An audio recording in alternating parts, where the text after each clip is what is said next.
Good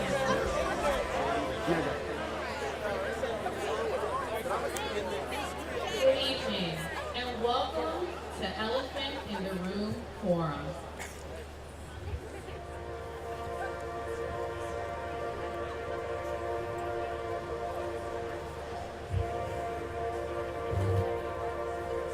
An elephant in the room means when there's something that we all want to talk about. A lot of people talk about the elephant in the room. The expression the elephant in the room. Well, I mean, that can mean different things. The expression the elephant in the room. The expression the elephant in the room means to me. Well, very simple. There's a major point that everyone is trying to get to and trying to make and trying to profit off, but everybody won't talk about it. You know, it's something that's not talked about. Whatever reason, it could be about politics, it could be about, race, gender. But when I first think about the elephant in the room, it's going to be that one thing that you don't want to address. It's the one thing that everyone in the room can feel, but not many can really speak on. It's kind of, you feel the weight of the elephant, but it's never addressed. But no one's really addressing it. So we just kind of act like it's not there, but it's definitely there. There's something everybody in the room is seeing, and everybody's wondering if it's appropriate to talk about it, or we're allowed to talk about it. I think that's some of the tough conversations that people don't have and won't have. But it's very important to talk about that, especially if you look at it. So they ignore what they call the elephant in the room. But nobody is saying anything because no one wants to say it first. Being one of few in any given situation, which is something that I experience a lot. Or that might be so full-body that it kind of sparks a little bit of fear in you. To try to see if they can make a determination, in my judgment, as to how passionate you are for achieving your goal, but understanding the real goal is to address the real issues.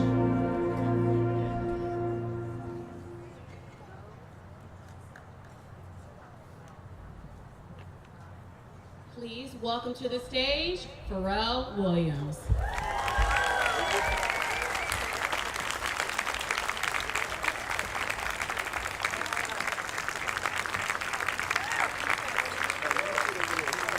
Hi, everybody. 757.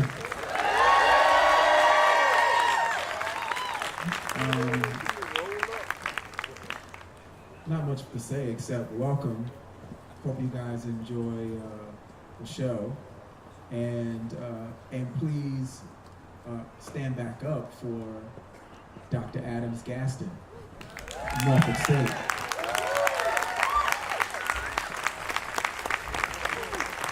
All right, we're gonna get on stage now.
Welcome to the 757, our forefathers' stomping grounds, the heart of the Commonwealth, where Washington birthed the nation. Thomas Jefferson was the face of innovation. But I guess history never reflects reality when the truth gets swept under the tides. Welcome to our 757, where we remember the stories of natives and slaves. Every raindrop a reminder that our rivers flow with ancestral tears. Where we birthed the creative revolution. Where flowers grow through broken concrete. learned how to turn trauma into art, Shark City into Atlantis, bars into meal tickets to make sure the whole family eats, like what Cole said, what good is first class if my homies ain't got a seat? I break bread with trendsetters and tastemakers, those who know creation as extension of being, hand-covered in chipped paints and ink palms hold stories of new birth. I've watched men transmute paint splatter into deities. I've watched women silence ignorant mortal tongues with a snap, maybe. They ain't heard the stories of my people. Culture dances center stage in our cores. Creativity flows through us like river, like abundance. Everything you have ever loved has come from hands like these. They say Virginia is for lovers, but it's also for hustlers, the go-getters who turn gravel into gardens, the musicians who make music so good even the Lord be listening. But the 757 seems so far from heaven. Forced to make rainbows with broken crayons, my pencil box full of hand-me-downs from a depleted generation. If we had the tools, imagine the pictures we'd be painting. Instead, the resources we need are kept from our reach. It seems like a majority of the population is ready to leave this zip code. How long can hope sustain a dream? When my bills are knocking louder than my opportunities. When home feels more temporary than permanent because my city refuses to build a foundation for diversity. When my job doesn't pay me enough time to live and chase dreams are pigment. Different shades of the night sky remind us of fireworks meant for celebration but sound more like gunshots aimed at my...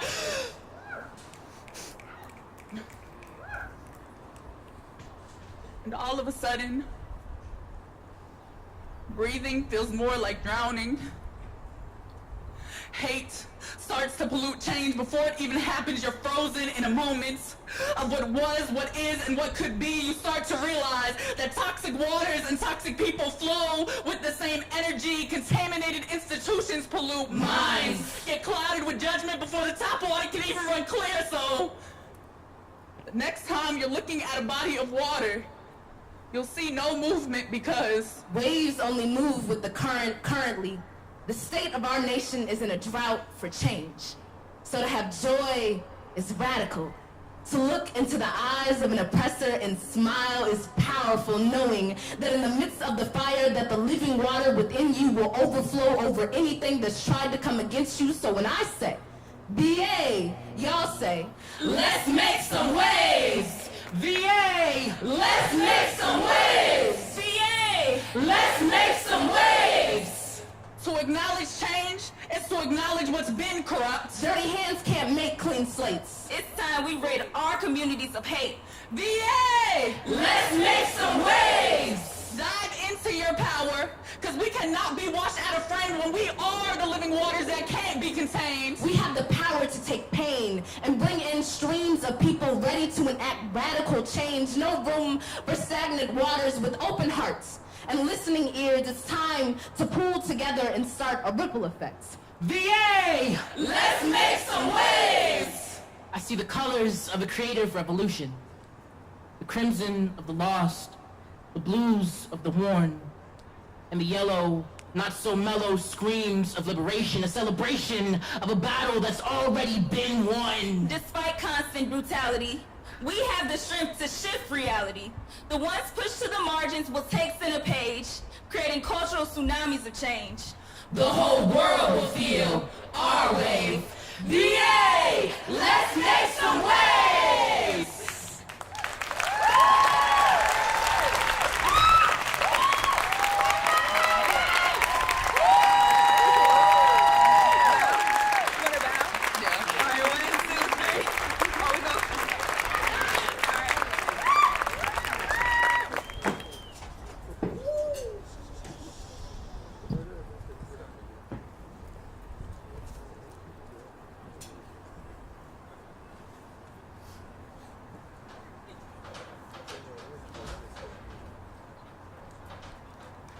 Please welcome our moderators for the evening, Ryan Shadrick Wilson, CEO, Board Director, Investor, and Advocate, and back to the stage, Pharrell Williams.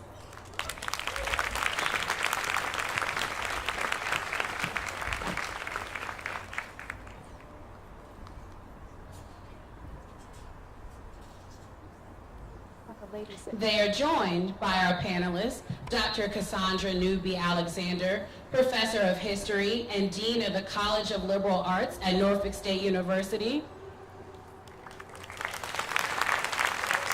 Letitia James, Executive Vice President of External Affairs and Operations at Hampton Roads Urban League, and Deirdre Love, Executive Director of Teens with a Purpose.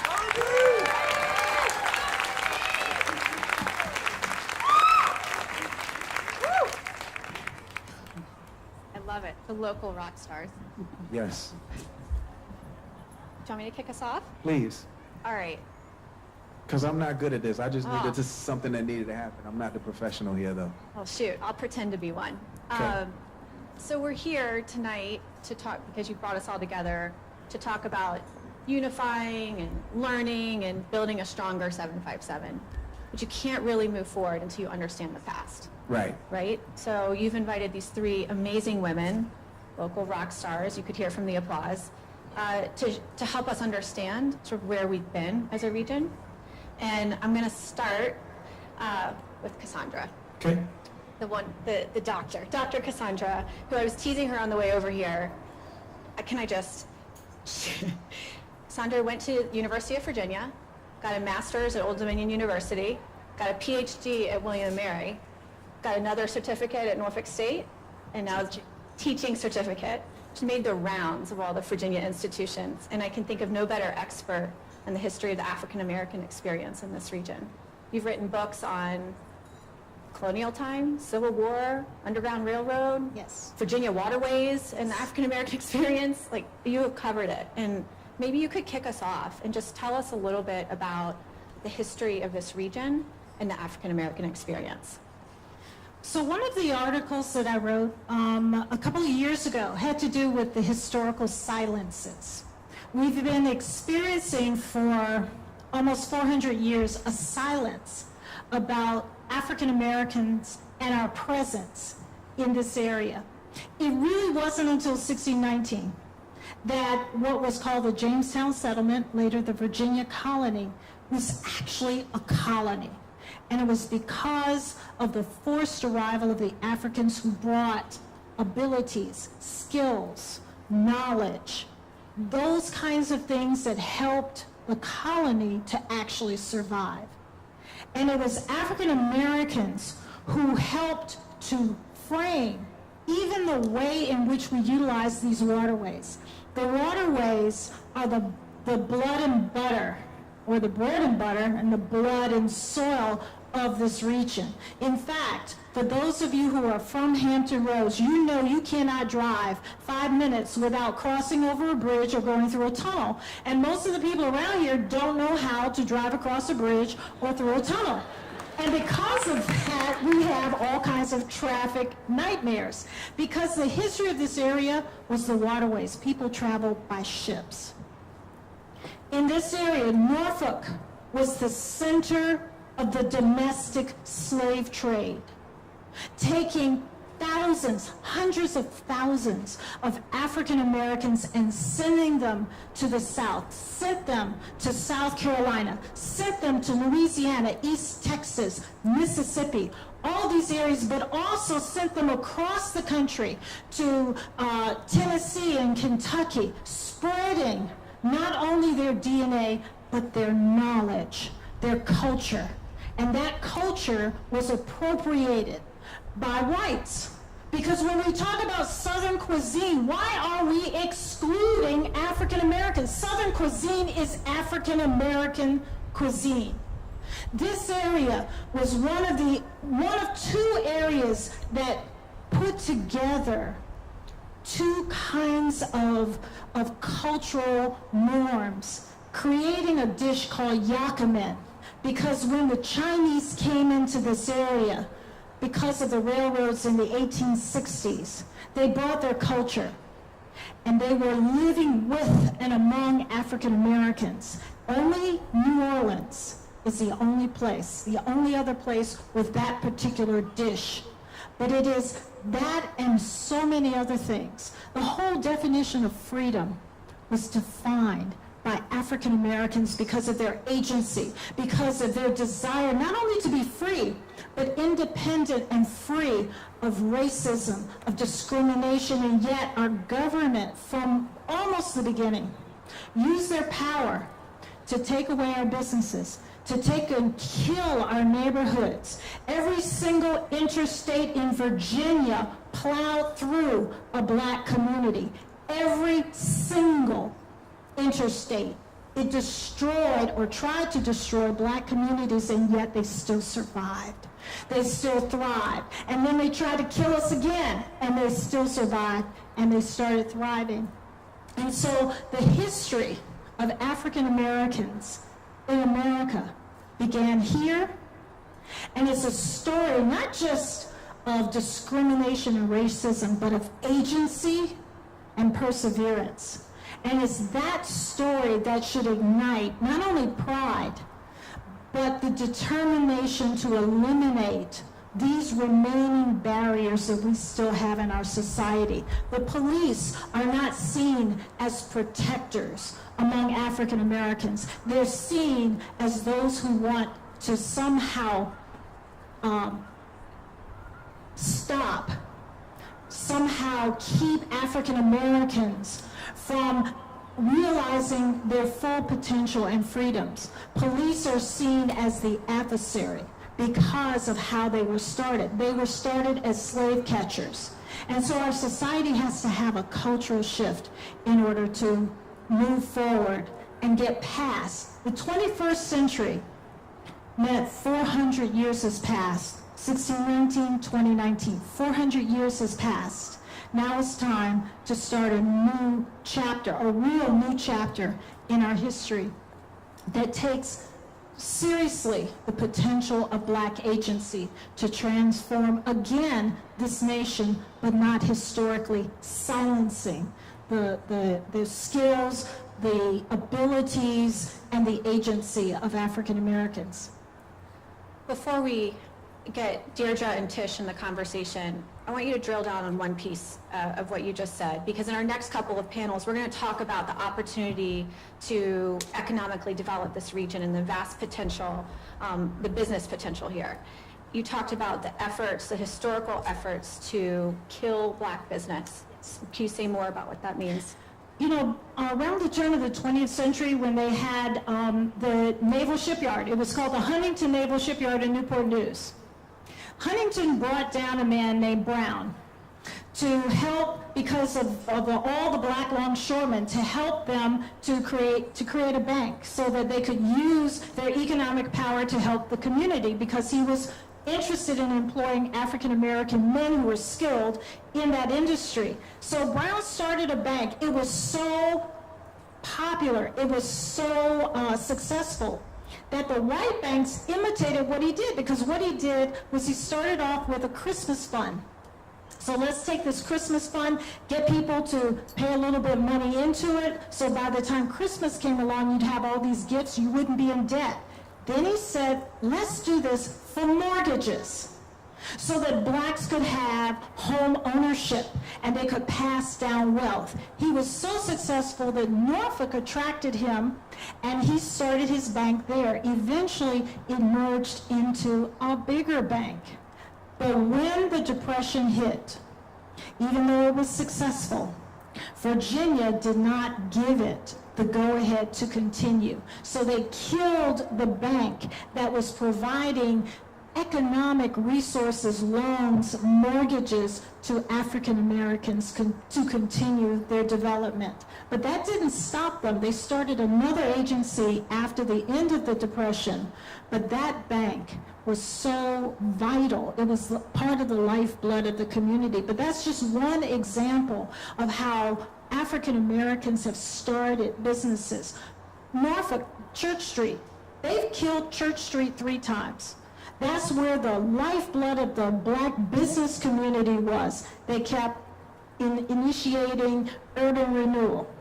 And they would kill the businesses. They would just mow them over and then expect them after a few years to restart. You can't restart a small business if you've been shut down for 3 or 4 years. And they did it 3 times. And we won't even talk about Virginia Beach being the sundown town that it was when it started, making sure that they didn't include the black community that was located right next to it, refusing to allow African Americans to even be on the streets past sundown. And the blacks who worked in Virginia Beach, 95% of the people who worked in Virginia Beach were African American, had to be fingerprinted and a photo taken by the police in order to have permission to work in Virginia Beach. And yet Virginia Beach would not recognize the communities, would not provide water, sewage to those communities, would not allow the businesses that were thriving to continue once they absorbed those areas. So there's a whole, I've just given you a few examples of a whole long history of it.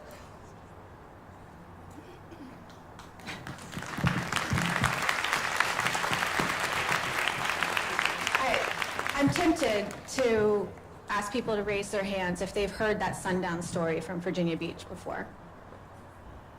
Look at that. How recent is that history? I did not go to Virginia Beach until I was in college. And I was born in 1957, you know, and so I was in college in the 1970s.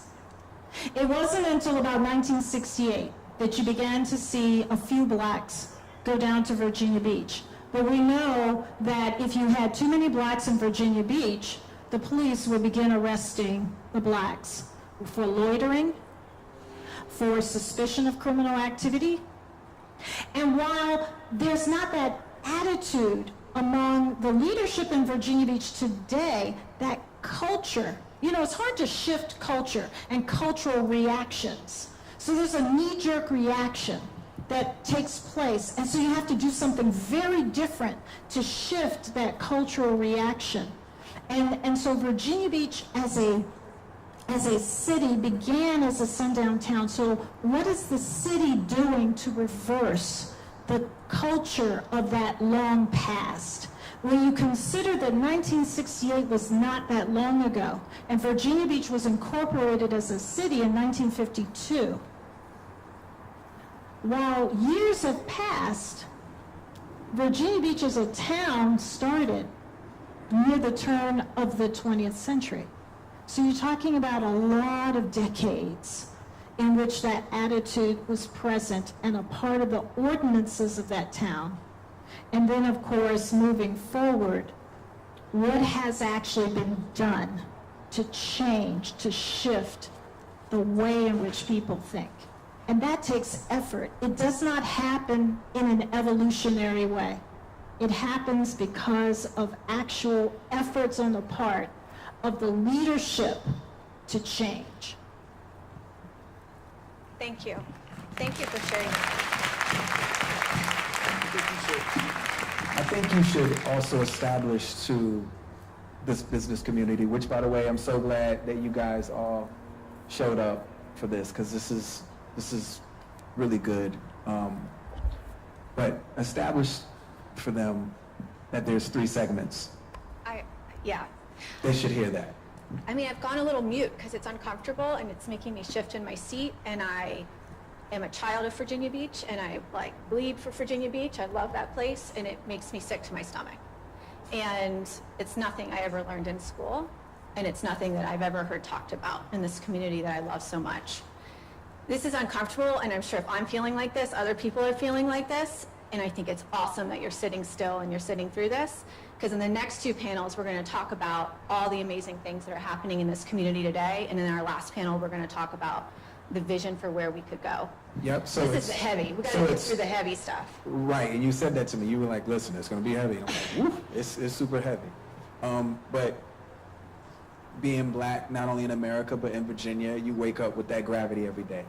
So it's heavy, but we're used to it, and we're all still standing, right? And we're out here today because we want to go onward and upward. So to be clear, what she just said, I'll speak a little bit more metaphorically. This is supposed to be who we were.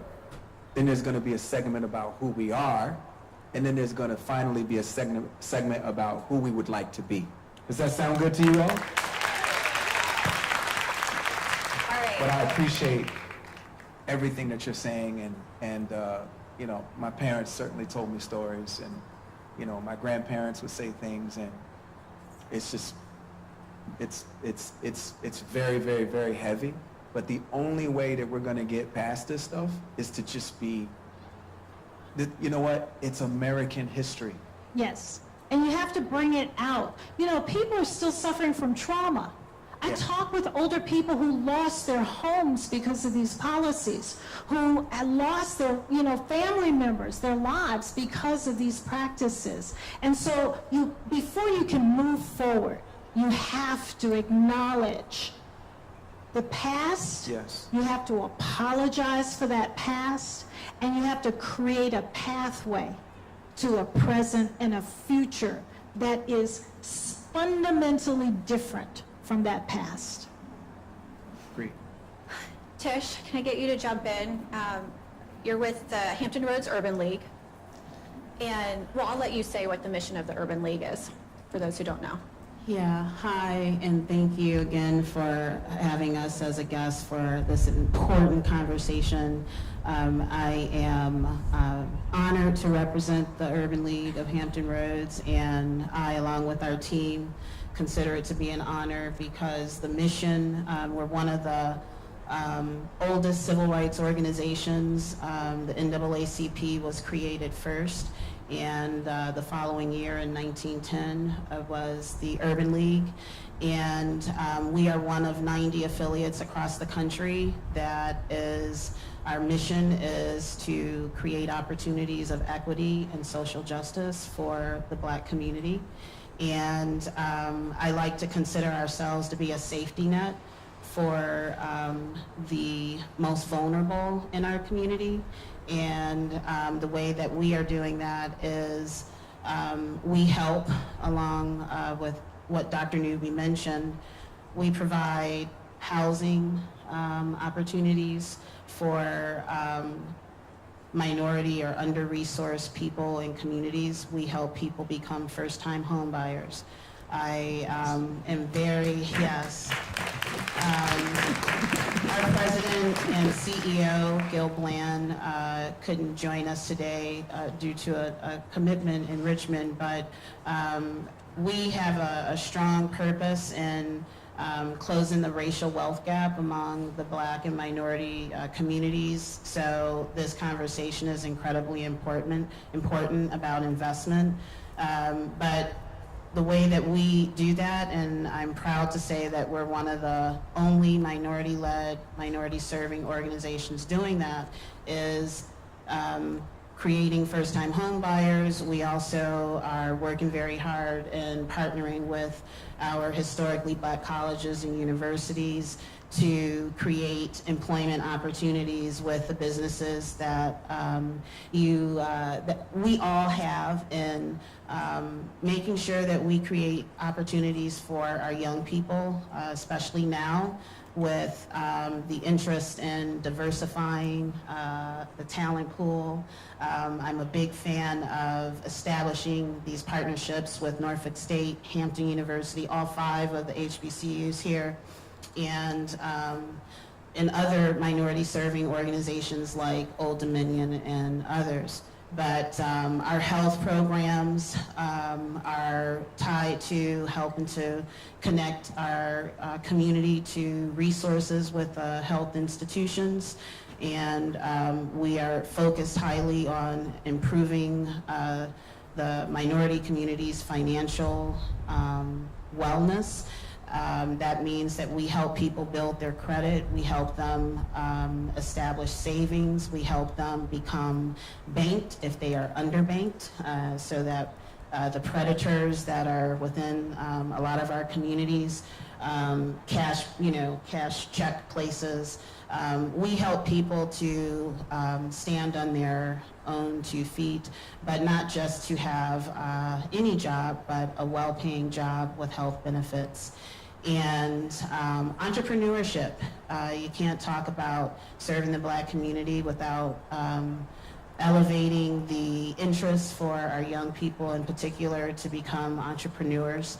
And so one of the things that we have been actively doing is working with members of the community, the business community in particular, which you'll probably hear a lot more when you're talking about the present and the future, on how we are all working together to create employment opportunities, not only for employees of these organizations, but creating opportunities for minority-owned, women-owned businesses to actually partner with the businesses here as part of their supply chain network. So at the end of the day, for us, the priority all day, every day, is making sure that the under-resourced community, our Black population, our minorities, under-resourced communities have opportunities to thrive in the community. And, you know,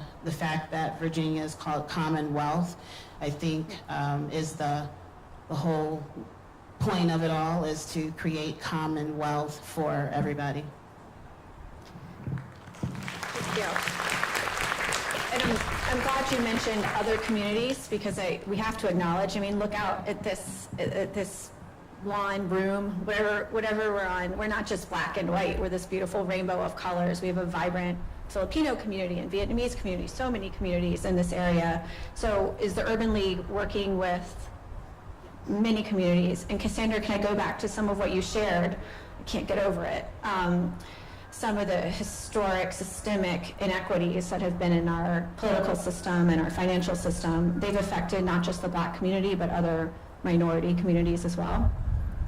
Yes, you know, many of the immigrant communities who came into Hampton Roads first came into Norfolk. The Huntersville section was really representative of our multiculturalism in Hampton Roads and in Virginia. The Philippine communities began coming in around the time of the Spanish-American War in the 1880s and 90s, well, 1890s really, but some came in the 1880s. The Chinese communities began coming in to this area in the 1860s. And of course, we have had so many communities in the 20th and 21st century come from every country in the world. And they've come to one of the different cities in Hampton Roads, and they've made themselves a vital part. But most importantly, the Native community was here first. And these are the people who are living among us in plain sight, but often without us recognizing, realizing that they're a part of us, because Native peoples have been intermingling with the populations who've come here for 400 years, over 400 years. And the Pamunkey Indians, for example, are the perfect example of how they intermingled with a lot of African peoples and a lot of European peoples. And so the Native peoples are here and among us. We have 10 tribes in Virginia, and several of them, of course, are right here in Hampton Roads, but many people don't recognize them. And I think it's time that Virginia move away from thinking of itself as a commonwealth that's either black or white. Because if I took a DNA test of all of you in this room, there would be a lot of surprises. Facts. Big facts. Yeah. And most people don't realize that. They don't realize all of the different groups that make up who they are. I often refer to myself as a summer. I identify as African American, but I'm some of this and some of that. And I think most people are summers. If you're a summer, can I see a wave? And I think that recognition that we are from so many places, but society has crammed us into a box. And we react that way. And we behave as if we're supposed to be in this box. And that carries with it certain attitudes, certain prejudices, certain ways of feeling about other people that's detrimental to the health and well-being of a region. Yeah, amen. All right, Deirdre, we saw some of your students with that beautiful spoken word before we came out here. Will you share what Teens with a Purpose is? Sure. Yeah, so Teens with a Purpose is a creative youth development organization.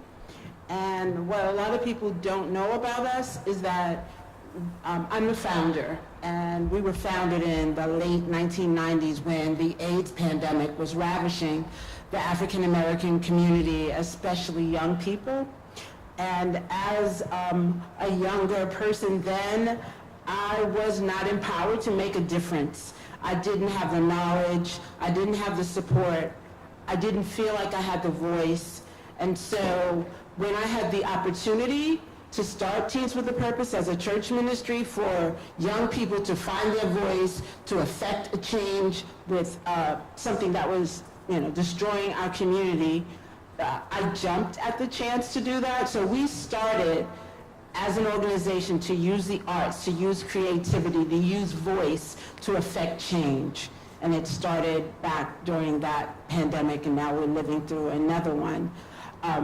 We use, as I said, arts, but as you heard the poets perform, these same poets have performed in other settings, like for government leaders, like at budget hearings, like at rallies, like to polling parties at the polls. So they know their voice matters, but not just as a performance art, but they know that their voice can affect change.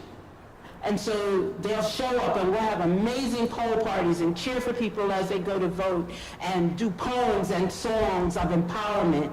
When George Floyd's death happened, Imagine wrote an amazing poem that brought in the LGBTQ community into a conversation that really wasn't happening because it was about Black Lives Matter, but because that's part of his community, he's empowered to speak to those issues. So over the decades, up until today, we have been empowering, getting behind young people, listening to young people about what is it that they need, what is it that's missing. Business leaders that are here to make change happen, I challenge you to listen to young people, because they will tell you either they will be holding a gun and carrying on in a negative way, they're talking to you, or they're doing a poem and they're spilling their hearts and souls out to you. They're telling you what they know, what they need, what they believe that has to change. So over the decades, we've been doing this work, but because we get behind youth voice, the young people said, we don't want to just address HIV/AIDS. There are other topics that are important to us. So we took that out of our mission statement because we believe in standing behind what is happening now. And so whatever is happening in their life is what we will get behind. And one of the things that I really wanted to share in this moment is that we're a business. We're a nonprofit organization. We started as this tiny little thing where we had a little room on Church Street, and I thought I had a big grand office until I found out only 4 people could fit in it at one time. We moved into the Attics Theater. We had one space, and then the bottom floor, and then the whole space, and then we moved to the Vivian C. Mason Art and Technology Center, which is now our home, thanks to the city of Norfolk. Our young people had a vision. Malik said, Mama D, that's what they call me, why can't we have grass? And so I petitioned the city every time I met, can we use that lot that's right across from us? Can we develop something there? And each time it was no, and I understood the no because we didn't have the resources or the knowledge. So we got partners, and they said yes. And if you ever go on Church Street and near Brambleton Avenue, there's a half-acre lot. There's raised garden beds with food that we feed the community. There's beautiful flower paths that the community walks through. Young people build that. The city saw what we were doing, and every time we came and asked for something more, what do you have? What do we have to contribute? We showed what we can contribute to it. We didn't come with an empty hand and say, oh, please feed me. We said, here are our partners, here's our work, here's our history. Will you invest in us? And so I want to make sure that part of the conversation about history, though we go back into the earlier days, the history of a young organization, 20 years is very young, that started with nothing, that was fed, but that worked really hard and got recognized and continued to work and continued to grow. And now 20-some years later, we're recognized nationally for the work that we do, perhaps more nationally than even locally. But the business community doesn't see this innovative work as a business. Yet. Yeah, that's what we need to happen. That it is a business. Like a nonprofit business is a business. We shut down if we don't handle our business. We care about our work. We care about our people. But we are a business, so when we talk about what do we want to develop and the resources that are here, and I know the conversation will talk about people getting what they need and leaving this region, but I challenge you to realize the diamond in the rough, it isn't gone. It's right here. It's right here. There are young people, there are businesses. I'm Mama D now, and so I'm going to step away from this spot, but TWP is here. You can invest in something that is historically yours already. Like, no, we're not urban, we're not a nationally known organization. We're a locally known bread. We partner in all the cities. We're in all the, not all the schools, I'm exaggerating. 13 schools throughout the region we do work inside of. We work with everybody, especially underserved communities, and like Pharrell said, it is not a black thing. It's a black, it's a brown, it's a LGBTQ, it's a Muslim. It's all, we really try to raise up everybody that is not getting the light. So Teens with a Purpose is a beautiful melting pot where the truth rises to the surface, where voice is the most important thing. But once you have a voice, you put your words into action. So we're artists working to shape and change what we see as unfit. And I speak we, but the young people know I'm speaking on behind them. I have my turn. What they see is essential. That is what Teens with a Purpose is getting behind every single day. Yeah.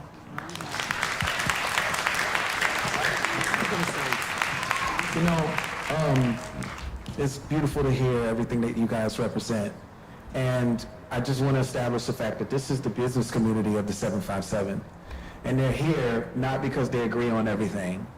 They're here because they understand something that I think is important to highlight right now, which is we don't have to agree on everything. But the one thing that none of us can deny, for whatever reason, we're Virginians. Yeah. Right? We're Virginians. And that same energy is what we want to push the business community to put into action.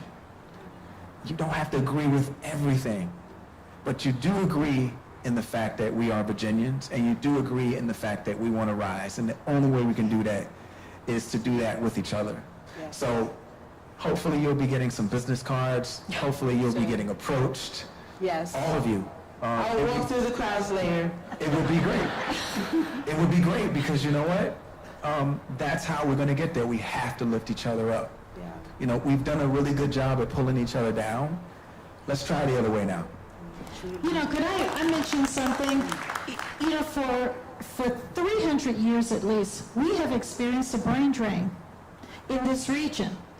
You know, African Americans, for example, who were successful, who had a lot of potential, who may have been enslaved, they escaped and left and went to places like New York and California and Toronto, and they lent their talents and abilities and business acumen there, and they became successful and brought thousands of dollars to those locations. And when I say thousands, it translates into millions now. And so we need to stop the brain drain. When I graduated from college, most of my classmates from UVA went west. They didn't stay here, and many of them came from this area because there were no job opportunities for them because of prejudice. We need to stop the brain drain, because for every person who has talent and ability who's from here who leaves, you have to bring somebody in with that same talent and ability, but without the community commitment. Dr. Newby, can I add to that point? We often talk about what you just mentioned, but what I want to put out here to everybody to consider is, we talk about the well-developed, well-educated people who leave here for greener pastures. But when I talk about the gold mine that we're sitting on, I'm talking specifically about the young people who are not going to college, who are in trouble or not even looked at. They are the gold mine, because we're not developing our full potential when you only look in one area. There are people who learn differently. There are people who've had experiences that are not the best experiences. They're really, really smart people, but we're not creative enough, innovative enough to say, wait a second, why am I not asking that person, let me give a quick example. There's a young man who is part of our family. When I met him, he was failing in every subject. He was in middle school. He had not known success. He was placed in high school the next year. He was placed there, and his mom said to me, make sure he doesn't make any noise or any trouble, because they told him that he can stay if he just doesn't cut up. Their understanding was, you're not expected to graduate, but if you don't make a wave, you could stay in the building and you have a place to go every day. Well, when COVID happened and there was no school, and we transformed our space into a little schoolhouse and our teaching artists into teachers, he had a chance to be with us. And we saw that he couldn't do work the way that it was traditionally presented to him. And so we're creatives, so we found ways to help him pass those tests. So the blessing of COVID was that this young man had A's and B's at the end of a time when most students were failing because of this virtual thing. A's and B's he had from failing middle school, failing his first year of high school, now he's forced back in school, he's passing again. The other day he co-hosted on a stage. He spoke before the mayor doing a poem. He's been on television for us. He's not a traditional learner. He's not the one that gets the big degree and goes off and raises money. So business community, there's gold in this space. It is not just the ones that you typically look at. There are so many others you're missing. They're right here. And they're not moving away. The only place they will move is into jail or something worse unless we do something. And, Pharrell, thank you for the opportunity so that we can talk about what is here is more than your typical thing. We're sitting on a gold mine, and please go dig for it. Yeah. It's here. I think.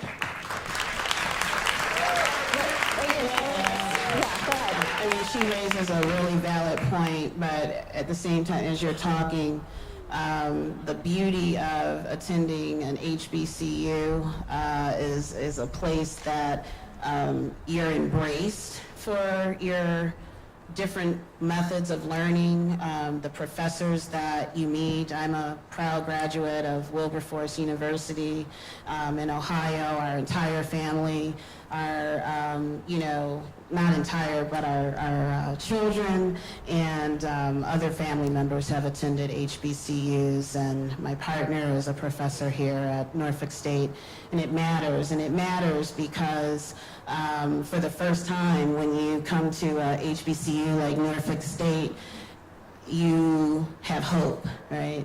And believe that your professors make you feel like you can do anything and make a huge difference in the world. And this is the first start, I hope, of many more conversations where we have the ability to leverage our resources, to be creative in how we, not just from a academic standpoint, but for a career, but our quality of life is really what we're all talking about improving, and it's about the relationship building and leveraging our resources to help all of us. Thank you. I think, Deirdre, I heard you putting out a call to action in a way to tell us to open our eyes and open our minds to what's possible here and the potential that's already here. And I think that's really great in this lead in to this break, because Pharrell has curated this evening in a really beautiful way that it's not just for people to come speak at an audience, but we have these breaks with delicious food and drink to mingle. And I'll put out a call to action and a request that you try to meet somebody you don't already know. I'm seeing people out there that I have never seen together in the same room before that I know from different facets of life, and it's really awesome. I mean, this is a gold mine too. Some of the magic that could happen tonight if we take advantage of this break, I think it could be really beautiful. Yes, so please don't be shy. Have your business cards out, shake hands, talk to each other. The goal here is for you to feel forever changed and forever lifted and recognize the power that you are when you work together as a business community. This is the 757. I mean, I think California is cool, New York is all right. I happen to live in Miami, I'm a bit partial, but I'm from the 757 and it's super special. What we have the ability to do here is electrify this entire region. No disrespect to Richmond, but the 757 is something else. So let's get this started. The food is amazing. You'll hear about where that comes from. It's super special. I won't spoil it now, but have some food, talk to people, and recognize your power. You are the 757. Thank you. Thank you, ladies. That's crazy. Thank you, ladies, for helping us lay the foundation for some more discussion to come. It was wonderful. Thanks. Thank you. Right. Thank you for this. Thank you.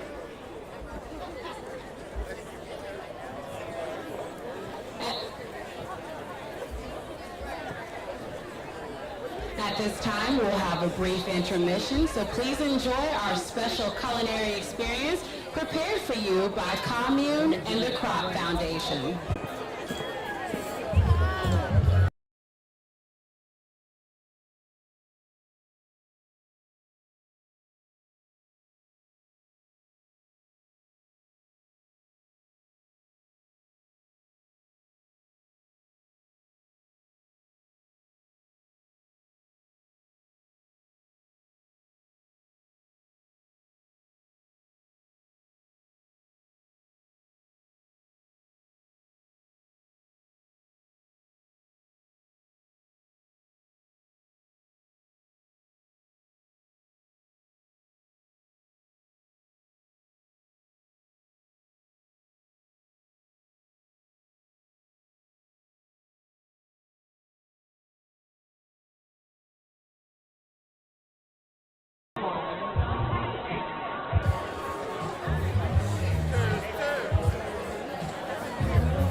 up, man?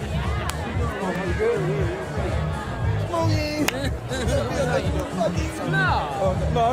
No, but they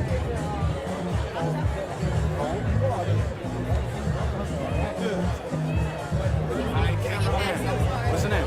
Joseph, how you doing? Joseph? Yeah, that means a good man.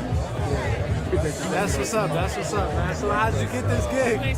I was interning here at Norfolk State. I went here, I'm from here and stuff like that. And I've been doing this for a minute. Okay. That's solid. So have you gotten to meet kind of like everybody? I've been doing my job, but I talk to many people though. Hey, not too many people do that. They job. And you done seen that plenty.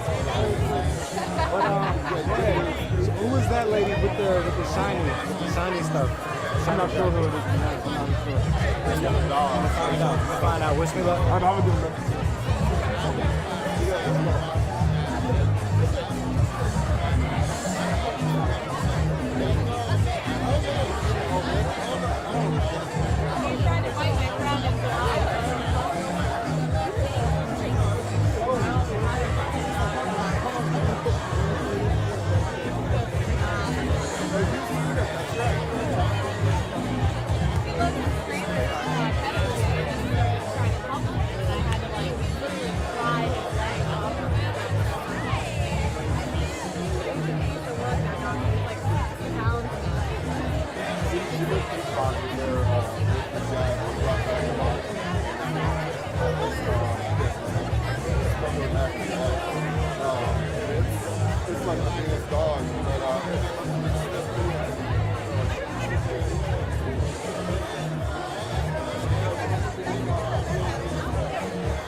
I actually believe that story.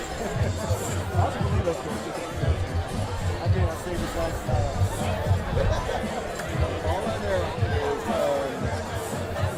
is those guys with those jokes. I did not let them pick. Yeah, my goal. I know. Yeah, my goal. I did not. They brought it back in a box. No, they brought it back. They brought it to my stage in a box. I'm leaving right now.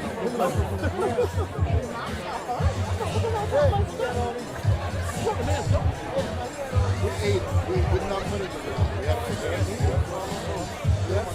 had to prepare it. I'm going to say about that.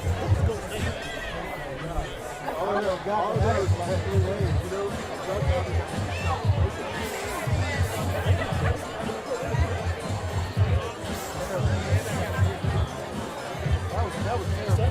Professor Uppert, how you doing? Good to see you. I actually just did a message on LinkedIn. Really? Do you remember? I was one of your students. I graduated 2016. I actually stopped teaching. I was going to ask, are you still teaching? No? Actually, I teach web design on the side. I shouldn't say that. Okay. I teach on Blackboard, so So you don't have to. Right. I don't have time. I'm the social media manager now. Yeah. So document. In the last time really coming to Hampton, you probably remember one of the twins interviewed me for the school magazine. Yes, I do. That was probably it. Time flies. But it was good to see you. It's good seeing you. Welcome back. Thank you.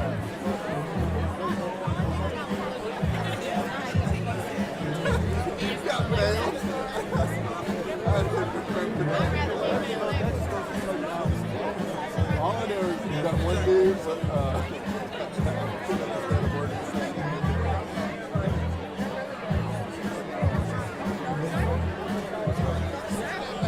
How long?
Yeah, how about yourself?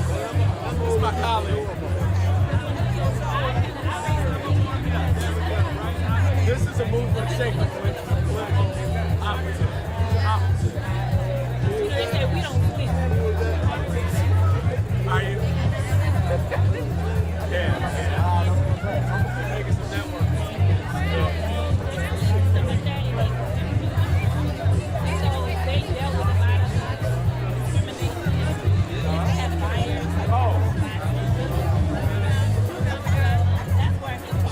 You got to introduce us to 10 people.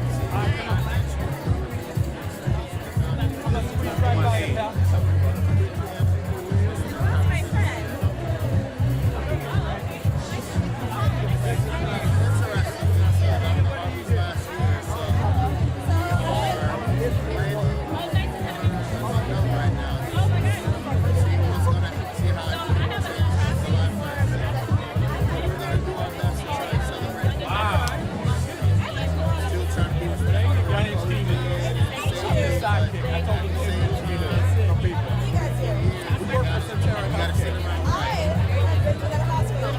Oh, you have? Virginia Beach?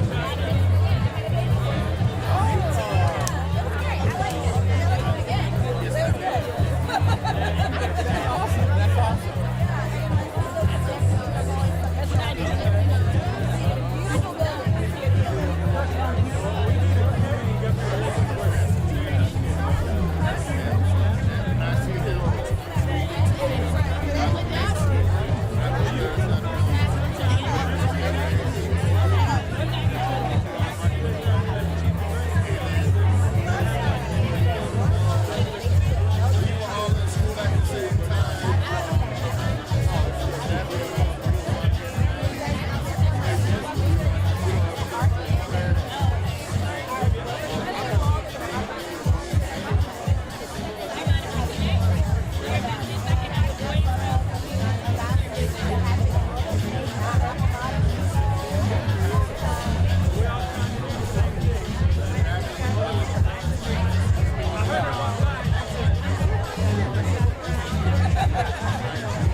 Ladies and gentlemen, at this time, please make your way back to your seats. Thank you.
Take a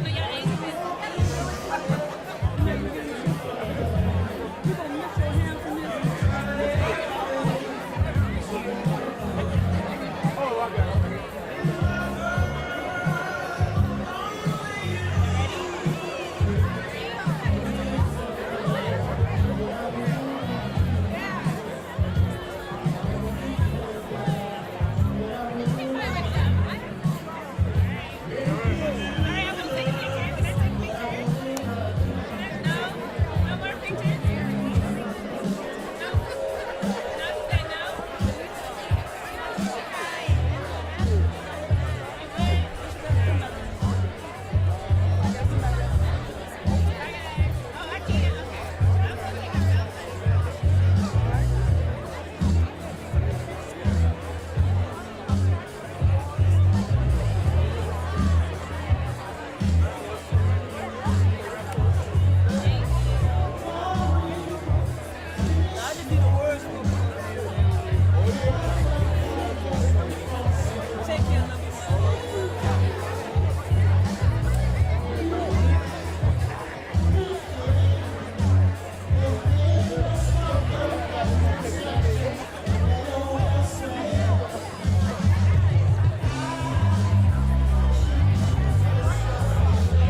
Ladies and gentlemen, at this time, we ask for you to take your seats. Please bring your refreshments. We know you're enjoying the food from Commune and the Crop Foundation.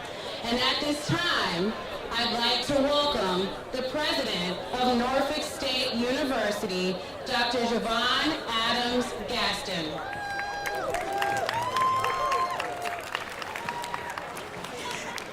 Good evening, everyone. Behold, the green and gold. Thank you so much for being here tonight.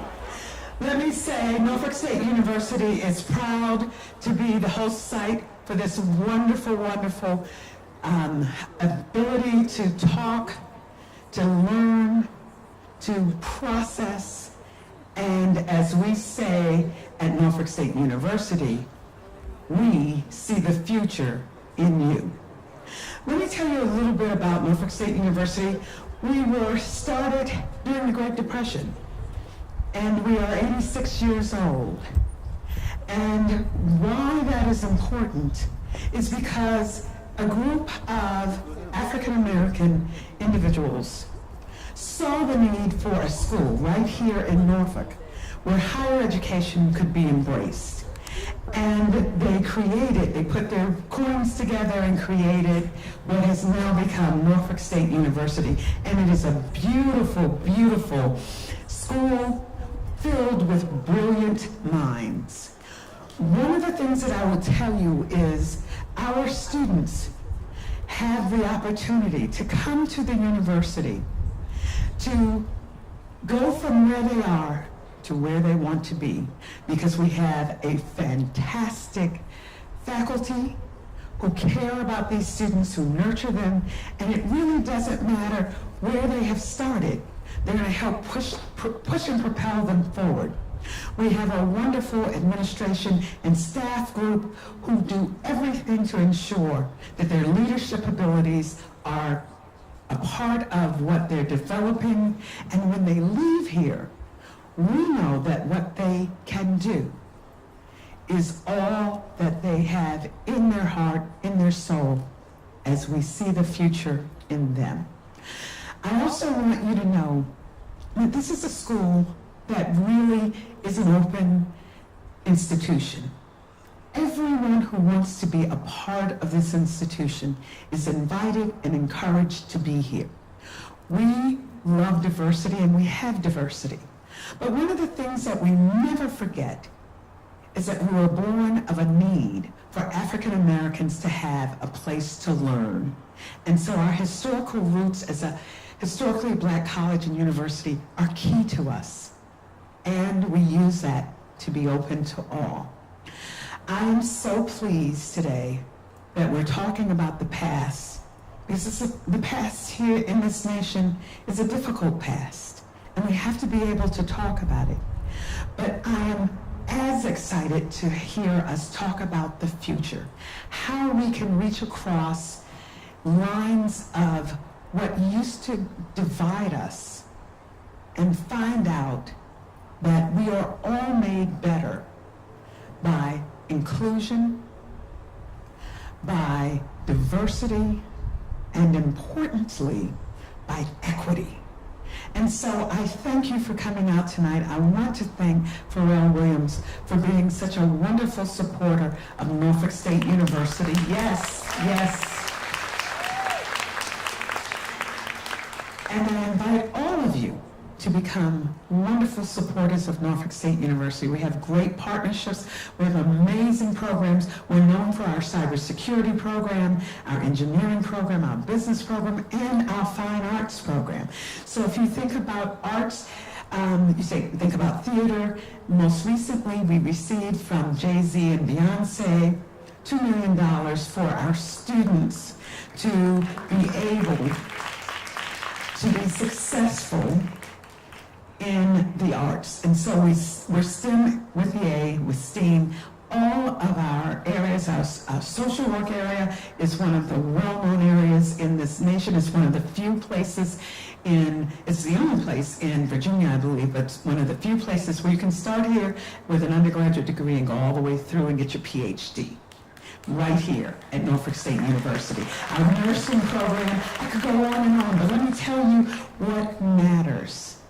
What matters is that each student, no matter where they come from, no matter what they have in their background, has the opportunity to come to this institution, to have a wonderful experience of learning inside the classroom and outside the classroom, and finally, that they leave here with a degree in hand in something that they're interested in, and most importantly to you, come to your institutions, your corporations, your businesses, and they're ready, and they're prepared, and they're competitive with their peers across the nation. We just invested in all of our students in getting them Apple products, so they have iPad Pros, they have folios that go with them, the iPad Pencil, and as we like to say, noise-canceling earbuds. Every single student, faculty, and staff who work on educating our students has that. Why? Because it makes them competitive. We're hoping to partner with you. We're hoping that what you see is the future in our students and in this institution. And I will say to you, we promise you that they will be ready, that they are well prepared, and that in fact, they will transform your organizations. I thank you for your time. Thank you so much for being here.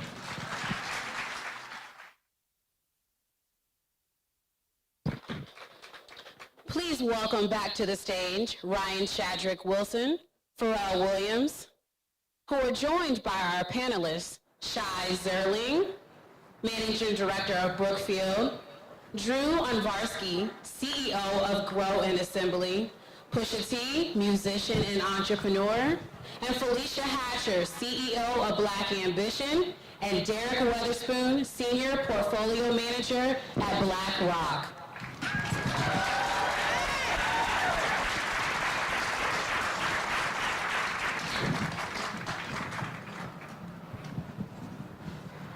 You ready? Let's talk about today. Yeah. Let's talk about what's happening today. Do you want to say a few words to kick us off? No, go for it. Okay. I'm just excited about I know. this right here. This is going to be good. So, I'm not going to go through and do formal introductions. We'll just do them as we're having our conversation. And Drew, I'm going to start with you, hometown guy. Will you tell everybody who doesn't know what Grow is and what Assembly is? Yeah.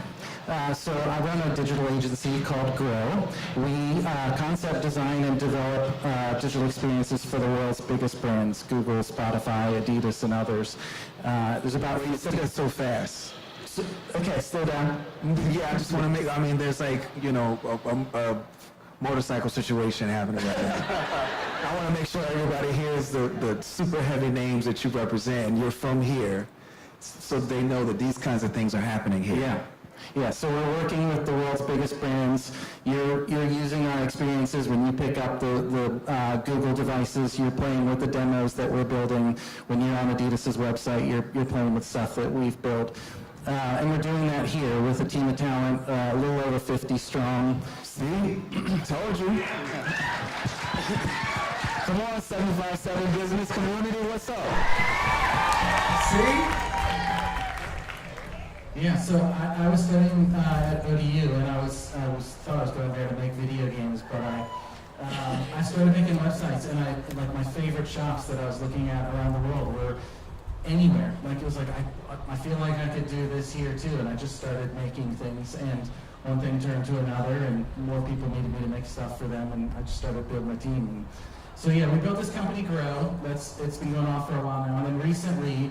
We just, as we were thinking about expanding the company and making a home for our future, we were seeing a lot of these other amazing creative and technology companies around the region. They're scattered around, and they don't tend to talk to one another enough. They don't tend to connect enough. So we thought maybe we could build the center of gravity, or a center of gravity, where a bunch of them would come together. And we made this development called Assembly. It's in downtown Norfolk. We're halfway through it. It's going to be 100,000 square feet of space for creative and technology companies all to come together They all have their own spaces, but they share common areas and they share resources and they build a community together in one place. And so we just opened in May and we're just getting going, but we're super excited about what's going on there. Can you give us a little bit more about one of your bigger tenants, the startup studio that's there? Yeah, so there's 9 tenants so far, and then we just launched a membership program today. The tenants range from creative to technology. One of them is really the center of the startup universe in the region, and it's 757 Startup Studios. And they've brought together 757 Angels, 757 Accelerate. They've connected all of these amazing entities like NavalX, the Hampton Roads Biomedical Research Consortium, ODU, NSU, trying to get them all together in one place and make space for entrepreneurs and give them the resources they need to thrive. And it's incredible what they're doing there. I get super excited to bump into these people every day. Monique and Adam Evans, who are building these programs, deserve all the credit in the world. But they're really putting amazing resources behind the startup community here. Drew, it's amazing.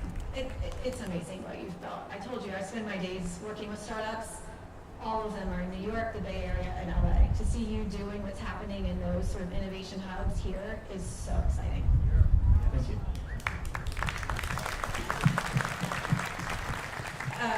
Shai, not from here, but you and your team at Brookfield have invested in some of the largest and coolest resort towns around the globe.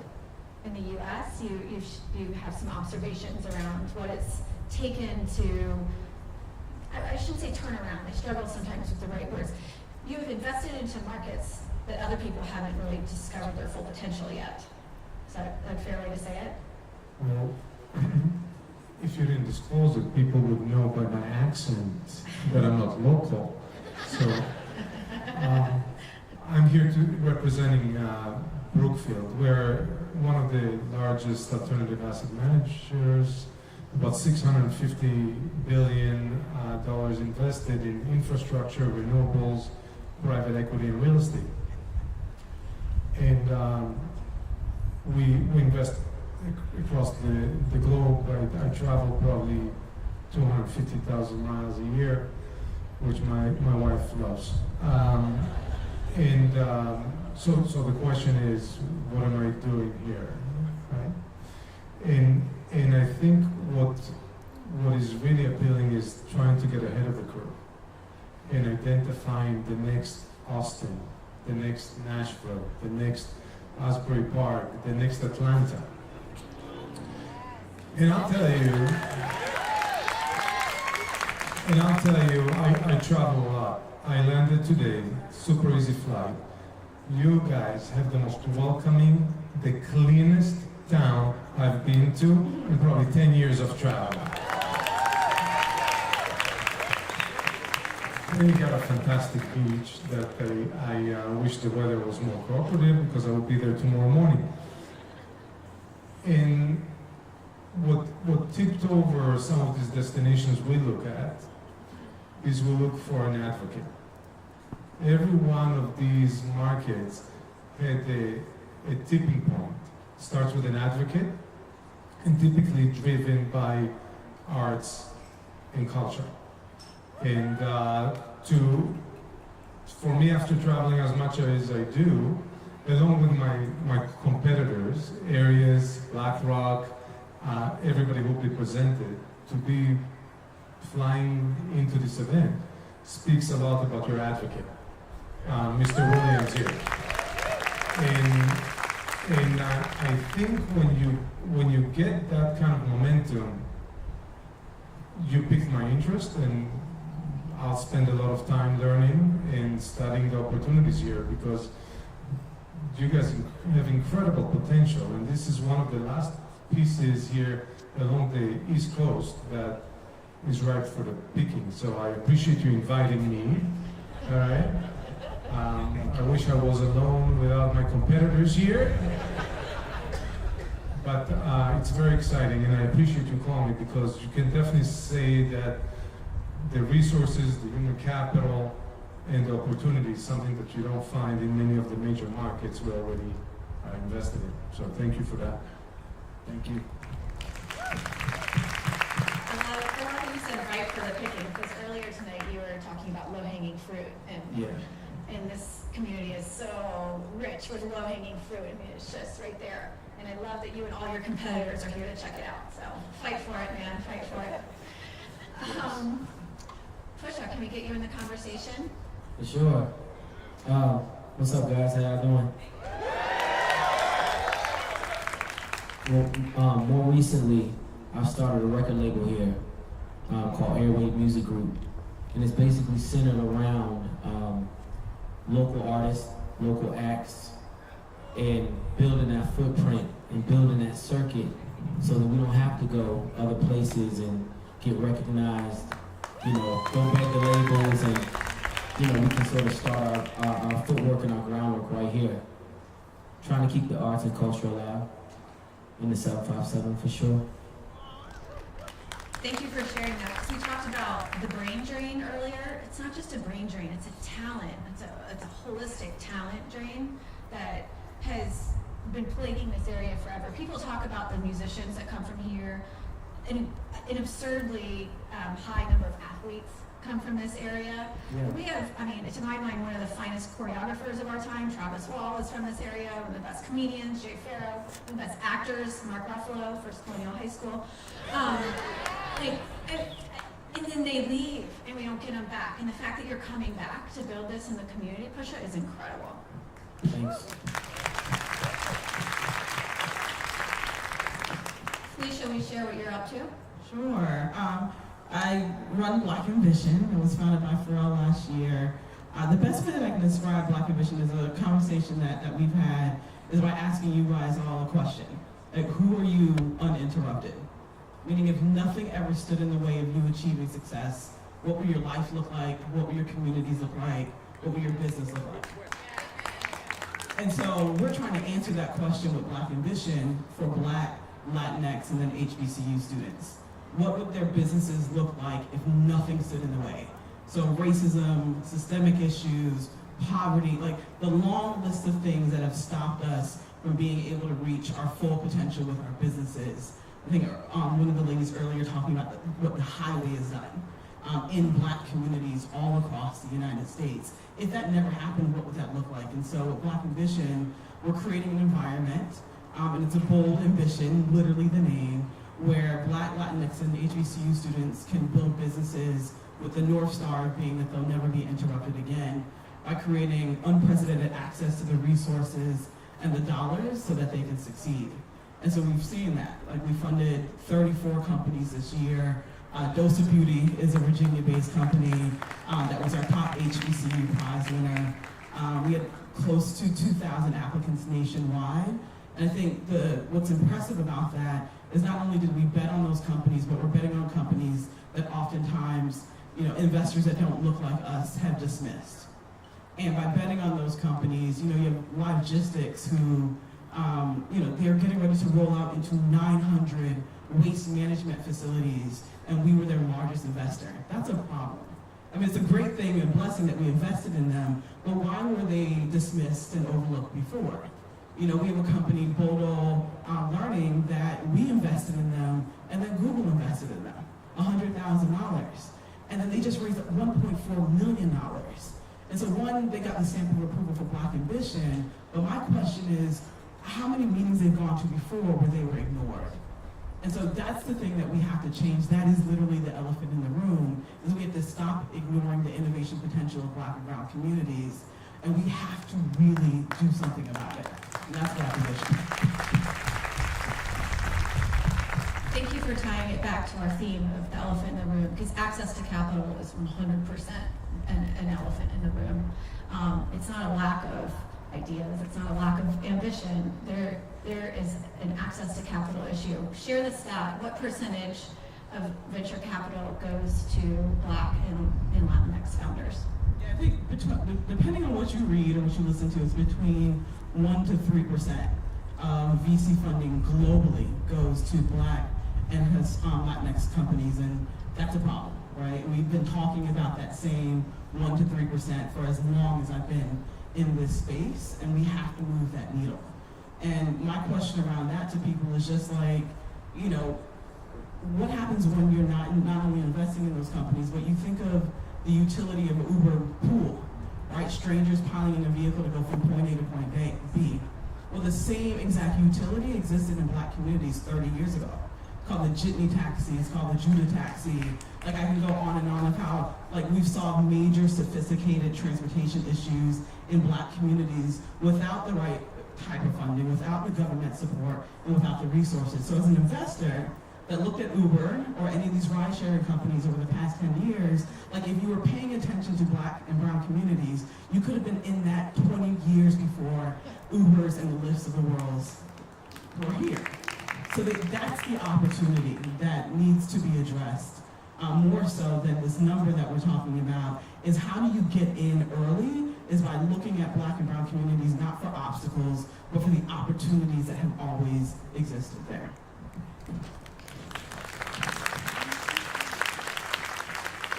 All right, Derek, talk to us about access to capital. Sure. Well, first of all, I want to start out by saying thank you, Pharrell, for allowing myself and representing BlackRock to be here today. It's an amazing event. I'm glad you all came out and just really love the energy that's here today. So again, thank you for that. Thank you. And for background, for people who don't know, BlackRock is a large financial investment institute.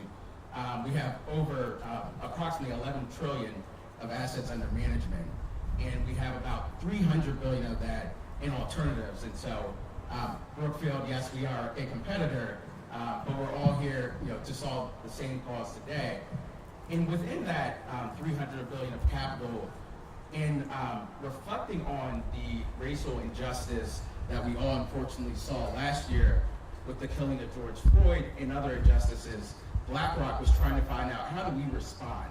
So we're the largest asset manager in the world, and we can donate, but we invest, and that's what the core of the business is.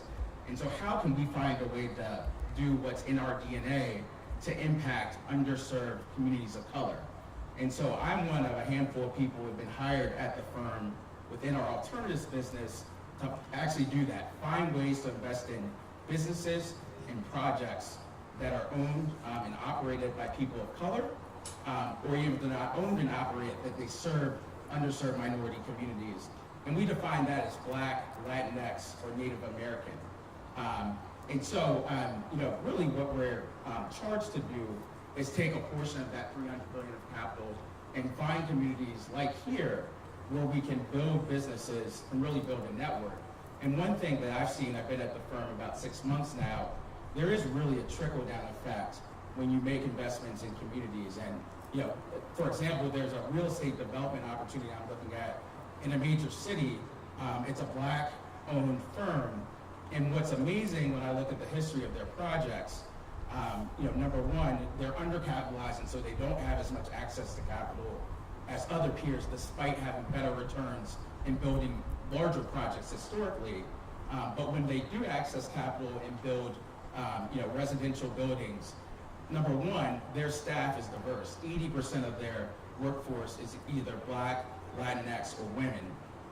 Number two, they employ, to help build their projects, they're hiring Black and brown businesses to do the construction, to do the accounting, lawyers on the deals. And lastly, for the community, once they're putting up these residential buildings, they're having incubator programs. They're having community gardens. And so really it's an ecosystem that's built around access to capital. And first what you need to do is capitalize strong founders, strong businesses that will do more with minority-owned businesses. And so BlackRock is stepping up to do that while we're a small sliver of 11 trillion up to our senior management and CEO. This is one of the main initiatives of the firm. And so it's gratifying for me to go into the office every day and work with Black and brown entrepreneurs. And hopefully we can find ways to partner and do that here in the city. And I assume your bosses at BlackRock, this is not a big check that they've given you to play charity with. Like, they're expecting a return on investment. That's right, and that's a good point. I think, obviously, there are a lot of parts of this ecosystem. If we're trying to build up communities and build up minority entrepreneurs, there are a lot of things that have to happen. Great institutions like we're sitting at today need to exist. We need to have nonprofits, but we also have to drive real investment that has return. And what we believe, and the reason we started this fund, or this initiative, is that you don't have to have concession on return to have impact. And so we see it as a dual, or it is a dual mandate in the investments we'll have in this area to have market rate returns, but also have a positive impact on the community. And again, we define community as Black and brown people or entrepreneurs. And so I don't think there's concession, they go hand in hand, and that's what we're here to prove out. Yep. And I'm looking forward to you getting those returns so they can just take you out of the alternatives division and just put you in the straight up, this is good business division. Shai, when we were chatting the other day, we were talking about, I think this might relate to what Push is doing back in the 757. Some of the common threads that have led to some of the growth and rebirth of cities like Palm Springs, which had been sort of the sleepy retirement community, Palm Springs, or Savannah, Austin, Nashville, some of the other cities that you mentioned. Can you talk to me about what you've seen in the investment in culture, in arts? Absolutely. Before we jump into that, Yeah. and I think it ties to the point that Derek was bringing up. Since we're talking about the present, what's happening at present is super beneficial to the cause we're talking about today. And ESG has been thrown around a lot, but I'm here to tell you ESG is a top priority around all serious institutions. And absolutely, the environment is, especially in beaches, is of utmost importance, but the society part of it. Destinations like this one, and opportunities like this one, can really benefit because everybody is committed to doing good. And I'm not using it as a slogan, it's a priority. Everybody's going to be rated now based on ESG initiatives. And that Can you explain ESG?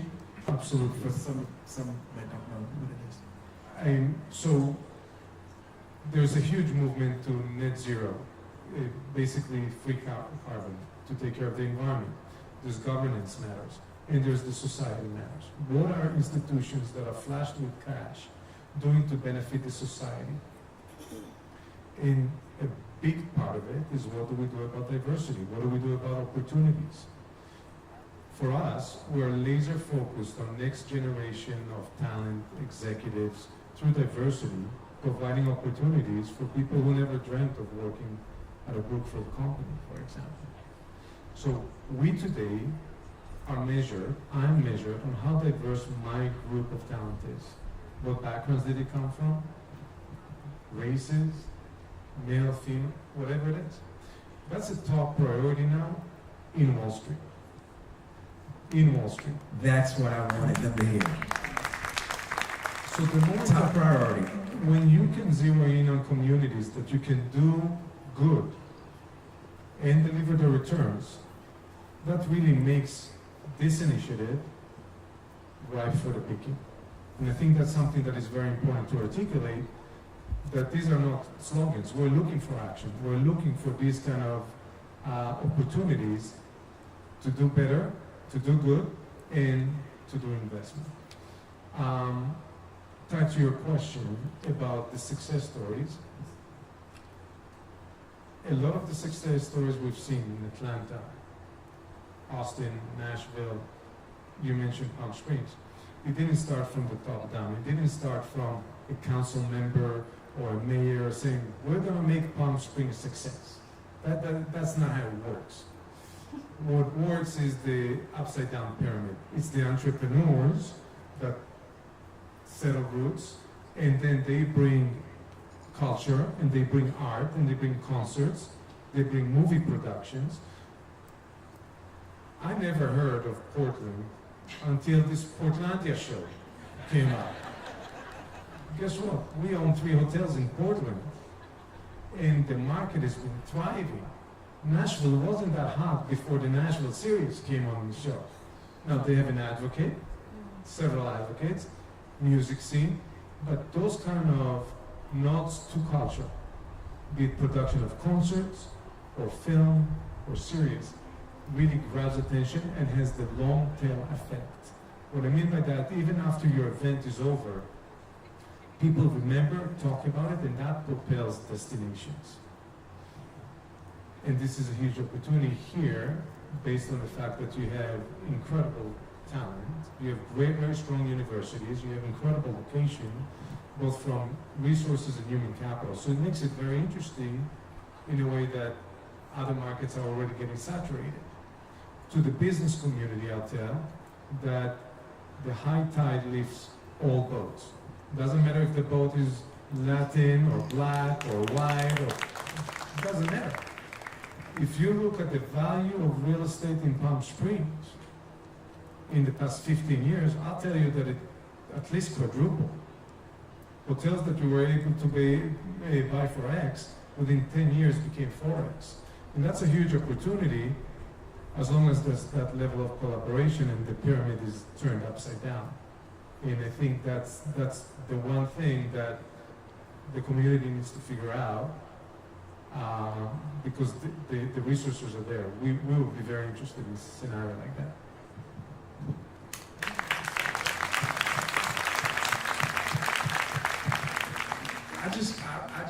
I really hope, I don't want to be annoying, but I really hope you guys are hearing this. They're looking at the 757 now. They are considering this community. The only thing we gotta do is do right by our people. We gotta do right by our people. If you have a brain in your head, a heart in your chest, and blood in your veins, you should be treated well.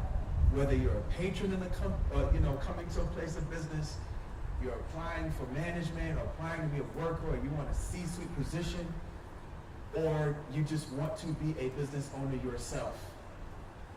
You've got to just get to this place where we think about human rights.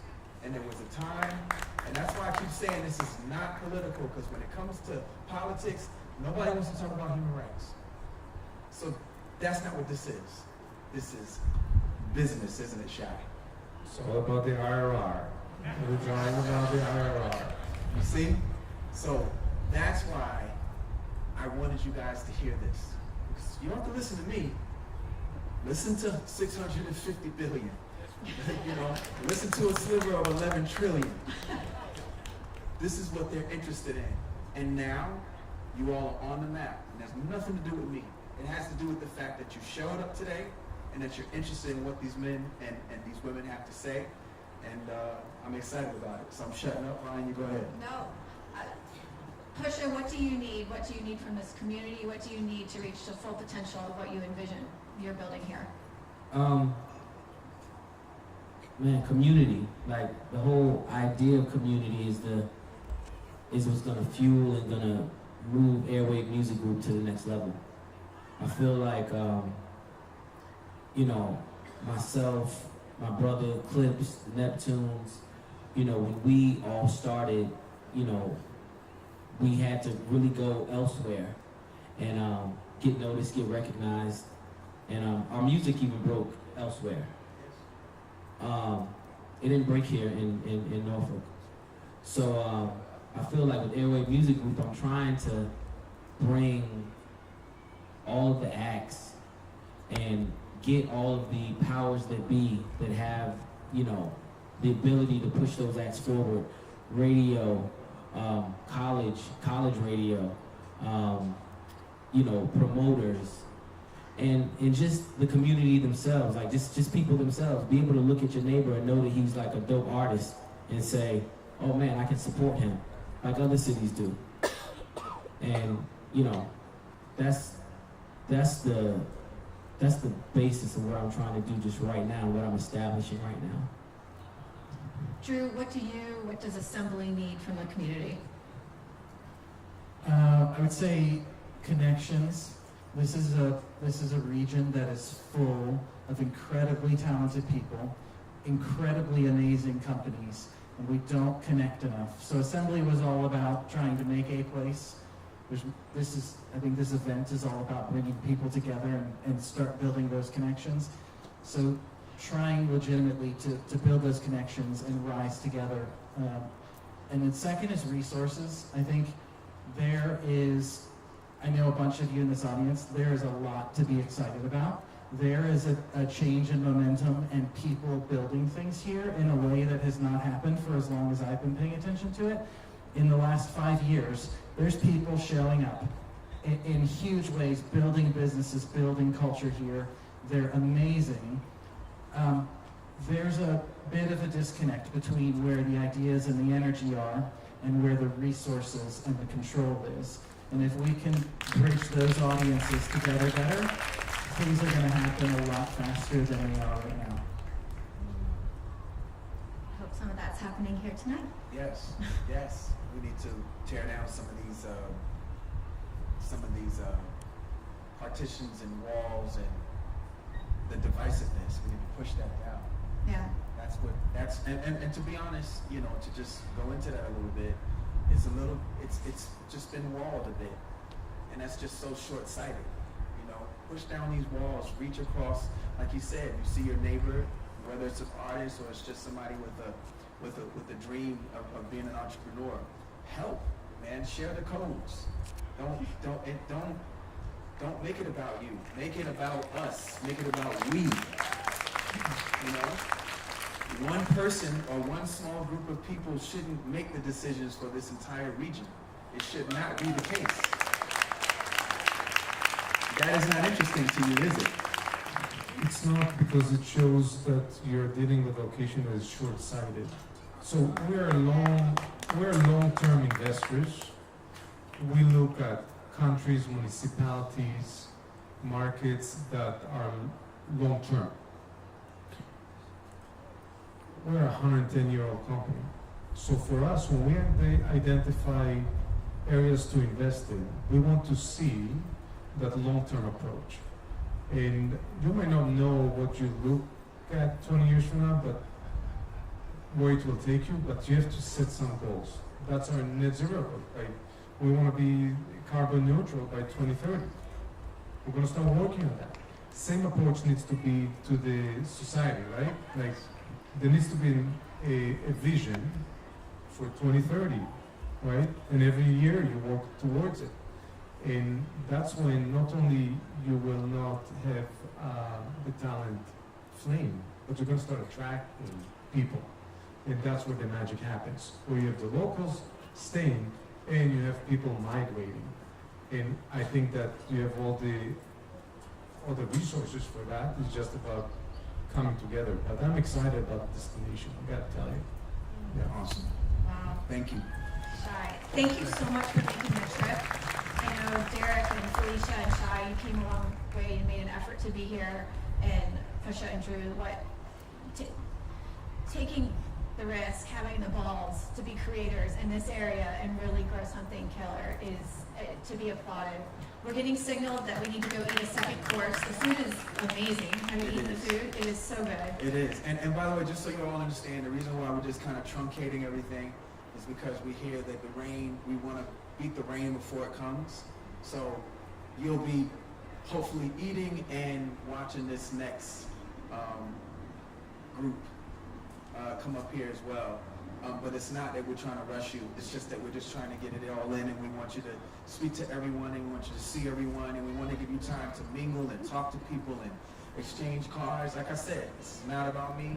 This is about all of us. Bring your cards, talk to people, shake hands, do what you got to do, because this is our time. And by the way, this is the first year. We're going to do this every year, and it's going to get bigger and bigger and bigger. And 757 will be on the map, and they will never forget us. Thank you. Well said.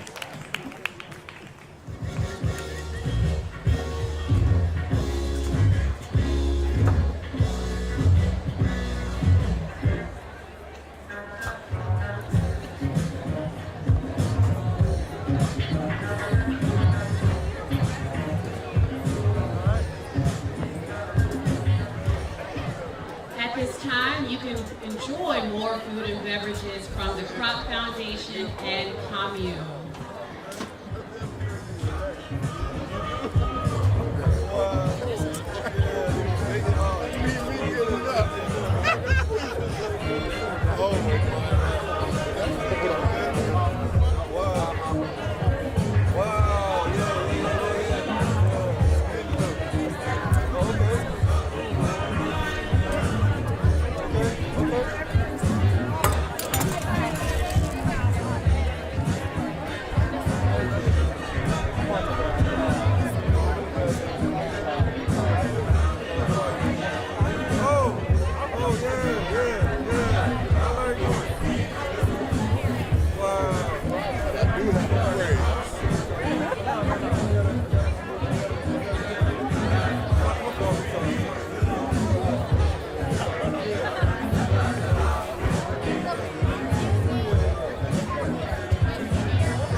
On Z.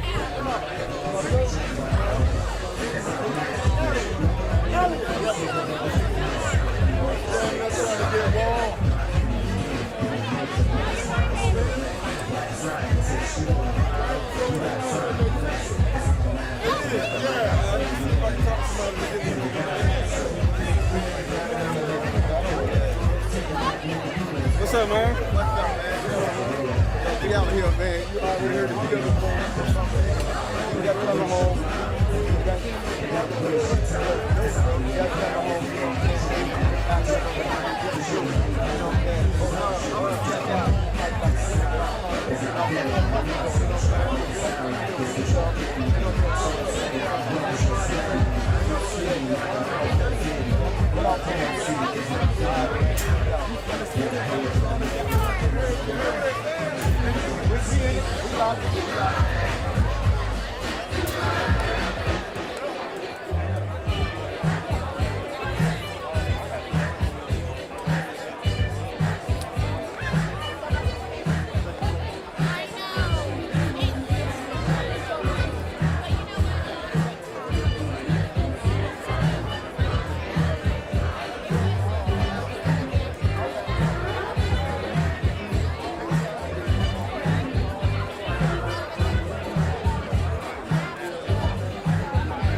You're welcome.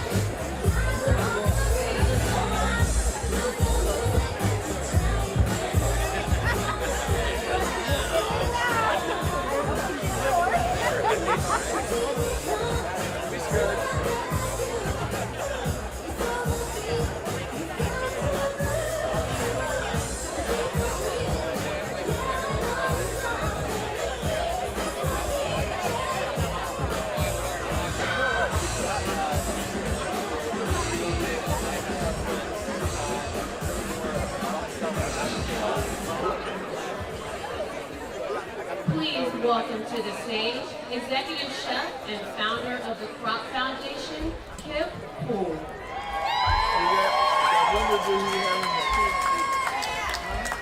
How's it going, guys? This is it right here. So I'm going to be really quick. I know a lot of you guys probably know me as someone who talks a lot, but I'm not going to make that happen. Everything that you guys are eating tonight, we are commune, but we are also crop, and what that means is it's all student-based, and these guys cooked it all. Every single word that's been used tonight, the unity, the create opportunities, hence crop, create opportunities, is what 757 is all about. And what we're doing is everything that you see right here. We're creating this great opportunity to be around these great entrepreneurs and this wonderful crowd here. And you guys have changed the life of all these guys, just given this great opportunity. But I just want to say thank you, and it has been an awesome experience here, listening to all the great speakers, and it's all about them. It's all about our youth. It's all about unity. It's all about our community, and that's why we're all here. So greatly appreciate everything, and anybody got something to say? Thank you.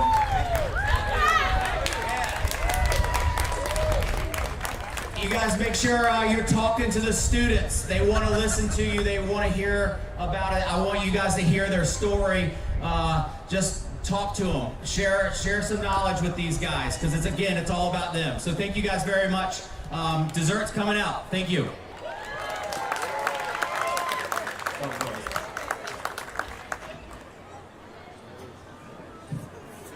All right, please welcome back to the stage Ryan Shadrick Wilson, Pharrell Williams, who are joined by our panelists, Shu Niyata, Managing Director of SoftBank, Stephen Duvall, CEO, Empowerment IP Capital, Felix Zhang, Managing Director, Aries Management LP, Nat Zilka, Partner at KKR, Ari S. Untracked, Senior Director at Eldridge, Eric Clayville, Director of the Center for African American Public Policy at Norfolk State University.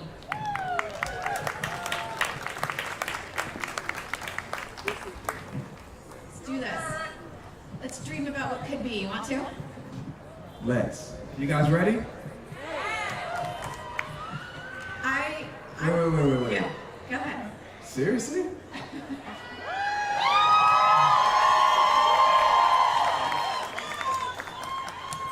Business community of the 757, are you guys ready? Are you ready to talk about the future? No. That was lower. That didn't make sense. Are you ready to talk about the future? Here we go. All right, guys. You're not going to live up to a lot of screaming. All right, Stu, you want to start us off? You're from SoftBank. You're leading Opportunity Fund. Tell us what that is. You know what's better than a 747? 757. That's okay. That's okay. So I grew up in Nairobi, Kenya. Anyone know where that is? Yes, sir.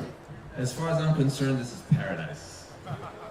In the 80s and 90s, Nairobi, Kenya was a pretty dystopian place, no economic growth, everybody wanted to leave.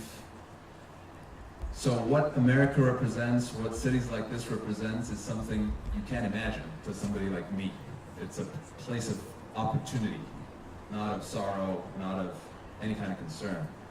So perspective is important. I appreciate the underdog towns, the underdog cities. I came from one. And now I'm running a few different funds at a firm called SoftBank. And SoftBank is a multinational investment firm whose mission is to invent the future. That's what we spend every day thinking about. What's the future going to be? How do we put capital into the hands of founders who are building that future? Because we don't think the future is built by executives. We think the future is built by creators. And creators are artists for sure, but they're also entrepreneurs. Entrepreneurs are extremely creative people, and they navigate a very uncertain world. And the best thing you can do is put capital in their hands and believe in them and then let them run. Like him or not, Christopher Columbus was one of the first founders, and he got his venture capital from the Queen of Spain and did what he did, good and bad. But there's so much power in that relationship between a provider of capital and a founder. So that's what we do every day at SoftBank, and we do it around the world. And I used to do it in the obvious places, the US, China, India, and that had no soul. So now in the last 3 years, I've been doing that work in places that I think have a lot more soul. One of them is Latin America, where we went in 2019 and now have $10 billion of assets. The venture ecosystem there was $1 billion or $2 billion a year. Next year it's going to be 20, because somebody came and planted a flag and said, we believe, and the entrepreneurs were there. And they're building amazing companies. The other fund I run is called the Opportunity Fund, which is for founders of color in the US. So Black, Latinx, Native American founders. And again, we said, we have the capital, we believe in you, and there they were. And the third is Miami, which is brand new. I just moved there 2 months ago. And just like all these other places, we believed that if you show up and you show faith, people will build incredible things. And we wanted to invest $100 million in Miami. Yesterday we announced we've invested $250 million in Miami in 9 months. All these 3 places have surprised us in a positive way. And that's, to some extent, all you need, is to show up to a place with capital, and these creative founders will live up to your expectations. So very, very happy to be here and share that message. Allow us to dream a little bit. If a place like this were to get an infusion of $250 million, right? Like, what is that $250 million meant to Miami over 9 months? What are you creating there? You create 2 things. The first thing you create is immediately funding those companies. But the beauty of the venture capital model is all those founders pay it forward. They become role models for everybody else. They make some money and invest in other founders, and you create this cycle that is completely self-perpetuating. So 250 turns into a couple billion a few years later. That's the value of getting something going in a particular place. So it's much bigger than the initial capital. And I'd say in the last 2 years, a profound thing has happened. You used to have to build a company, a venture company, if you were somebody from Stanford or some other connected place, and if you were in Silicon Valley. Now you can build a valuable company if you're anyone, and if you're anywhere. And that's new. That's new information. That was not the case before COVID. Anyone, anywhere is a brand new concept in all our worlds. And people want to be in places where it's fun to live, where it's diverse, where it's authentic. Places like this, not Bushwick, Brooklyn, even though it's a wonderful place. This is much better for quality of life. So you'll see people everywhere and anyone suddenly creating magic and value. And towns and cities like this one we're in now are the future.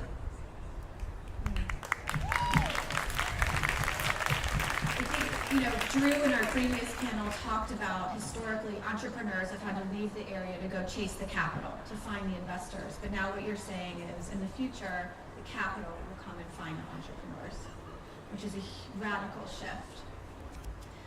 Stephen, we've talked about some of your work and how you've long recognized the power of creators to change a place. Do you want to share some of what you've seen? And yeah, thanks for having me here. Pharrell and Ryan and everyone in the audience. Thanks for having us here. My story is probably a lot different to most people that we hear from all the multi-trillion, billion-dollar people everywhere, which is fascinating to have here. And I've worked with most of them, by the way, through what we do. But I'm actually one of those entrepreneurs that came from an Indigenous background, single mother family in outback Australia. I was in the finance world. I started working for the Olympic Games. I started working at IMG, the management firm, and started working my way through where ultimately I found a different way to be able to look at the creative industry and IP rights holders differently to what a lot of people did, whether it be service providers or investment firms or banks, where we ultimately sort of went down the path of helping rights holders either retain or repurchase their intellectual property. They were the creators, they were the ones that are the true custodians of it, and what they should have all the value that is created. So that's when we went about building our firm. As I said, we worked with Ares, we worked with BlackRock before, we worked with KKR before, we worked with them all. So for us, it's about helping creators and IP rights holders hold those assets and hold their dreams. The second thing that we do, or one of the things we do, is help communities find their strength to be able to create value. And the perfect example, which you and I did discuss before, which most of you wouldn't know of rugby league. It's an Australian sport, bit like American football. What we did was we were requested by Russell Crowe, the actor, who, when he went to buy a rugby league team in Australia, which was from an Indigenous community called Redfern in Sydney, at very low socioeconomic level, a lot of gambling in the area, and he came and asked us, how can we create a difference by bringing the community spirit together? How can we create value in a football team where it's not underpinned by the poker machines and the slot machines, where you could look at a formula on a spreadsheet that said that gambling money that's actually destroying families, ripping people apart and causing addictions, actually how can I create a business model that takes that gambling money out, where we can't assess anything anymore and try and still make this a viable football team. And this is a football team that was 100 years old, that used to have huge brand recognition, but it had just gone to the doldrums. What we ultimately did was create a formula alongside their team, but with our team. We created a formula where we ripped out the gambling money. We turned the club that supported the football club into a loyalty and incentivization program.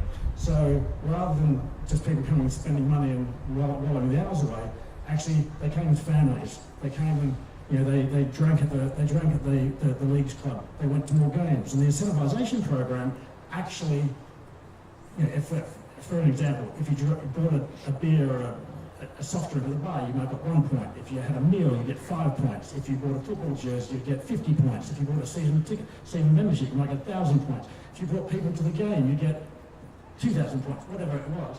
Ultimately, what turned around was a fascinating experience, a great learning curve for me, and I think a good learning curve of how communities can help move forward to create a new business model. Because what I was doing, this football team went from 7,000 people a game and coming last in the competition.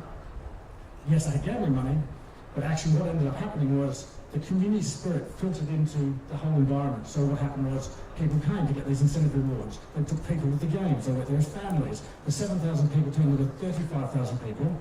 They started winning games, which the community supported the team. The team felt supported by the community, and they ended up winning the league and getting the sponsorship dollars that came because of that was far outweighed the gambling money that was ever spent. And they started winning championships, and that's the sort of thing we've done in the past, and it's a very proud moment that we've done with that.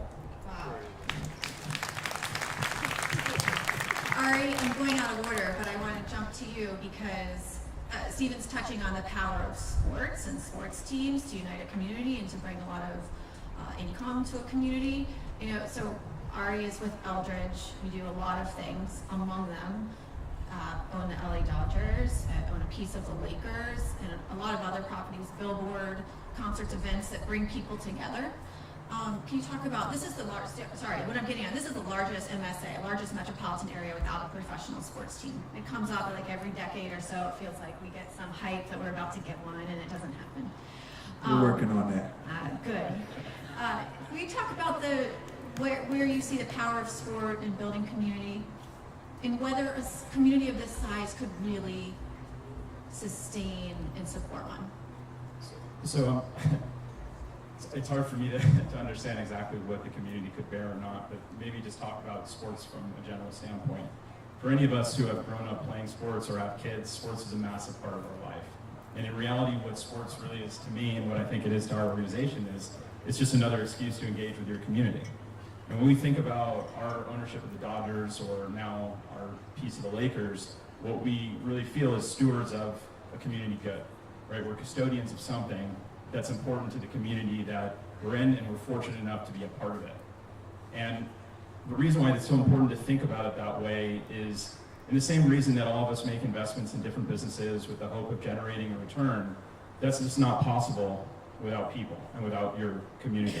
And sports in particular is one of these things that tends to be a bit of this flywheel, where what you put in tends to come back, and it tends to come back in the way that Stephen was discussing, at a multiple that's greater than what you'd ever imagined.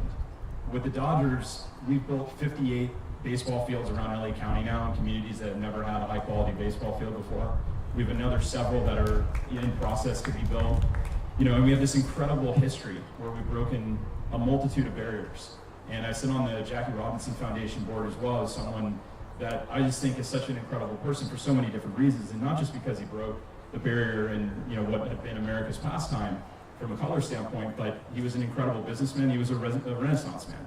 He did everything from engage in his community to engage, obviously as an athlete, to engage in business. And it all became a derivative in many ways of the power that he garnered from all the risks that he took as an athlete. And I think that's the thing that's so incredible about being involved in sports, is we all get passionate about our teams. We all get passionate about winning. Sadly, the Dodgers lost last week to the Atlanta Braves, and we couldn't pull up a 3-1 upset again like we did a year ago.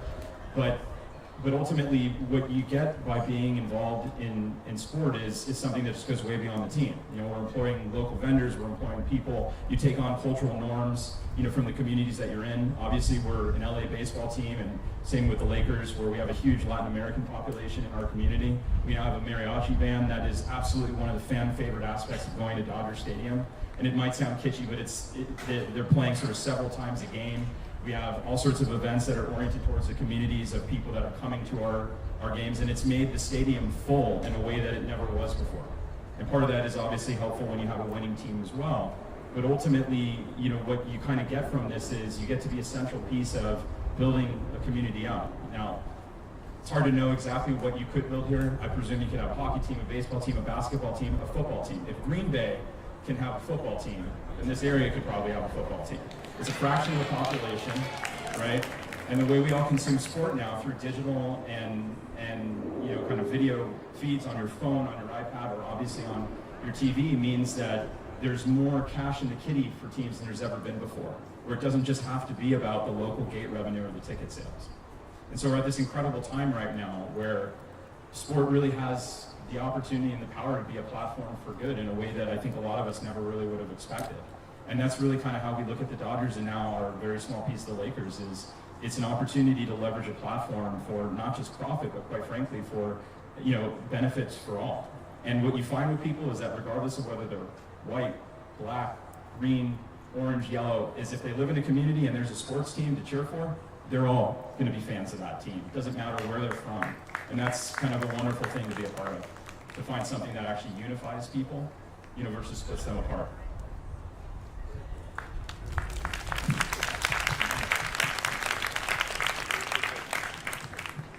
Nat Zilka from KKR. In the spirit of wealth creation in communities, I think your firm has recently announced something that is novel and really impressive. Can you talk about Equity for All?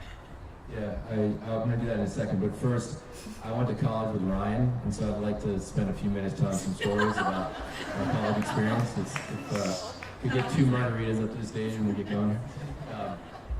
No, but I think the first thing I want to say, even before we get to that, and the story about Equity for All will relate to this, but this whole panel is about sort of the future, and I have sort of 2 messages for this group. One is the future is bright, and 2, it's coming straight for the 757, and here's why. So my new friend Shu talked about two critical ingredients for successful enterprise. One is human capital and people and founders, creators. The second is financial capital. But I think there's a third that is increasingly fundamental, which is purpose. And now when I go meet a company that we're looking at investing in, the first thing that I ask the CEO, I'll turn to her or to him and I'll say, what is the purpose of this company? And if she can't answer that question or he can't answer that question, it's basically meeting over. And you, this community, have the ability to deliver people. There's human capital here that is phenomenal and untapped, but you have the ability to deliver purpose.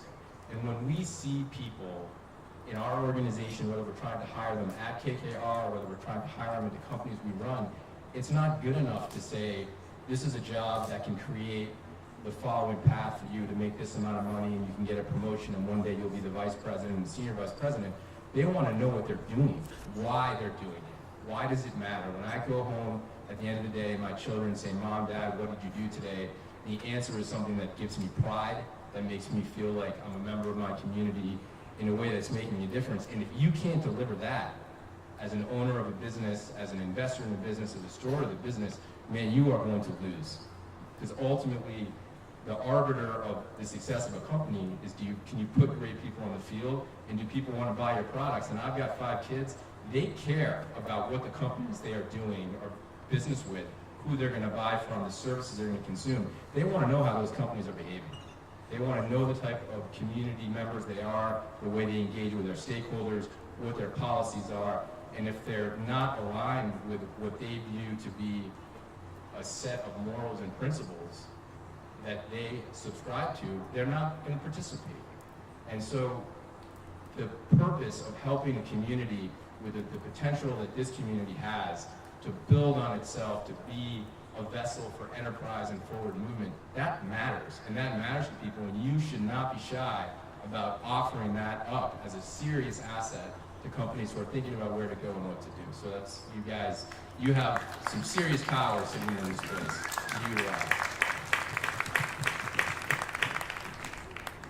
The other way that we've tried to sort of match purpose with our people is not just about the intangible value of what they're doing every day, but what it means for them financially. So we've started a program in many of the companies that we invest in.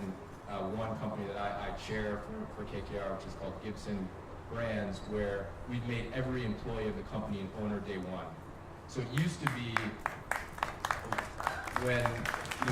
when we bought companies, starting our firm was started in 1976, and sort of this novel idea we had was we're going to make the senior management team, which back then meant like 6 white guys, owners of the company. And so when we sell the company and it's really successful, they're going to become really rich, and isn't that great because they'll be aligned with us. And what we've realized is that's not enough. The whole company, from every single portion, needs to be aligned. And it's not just about doing the right thing.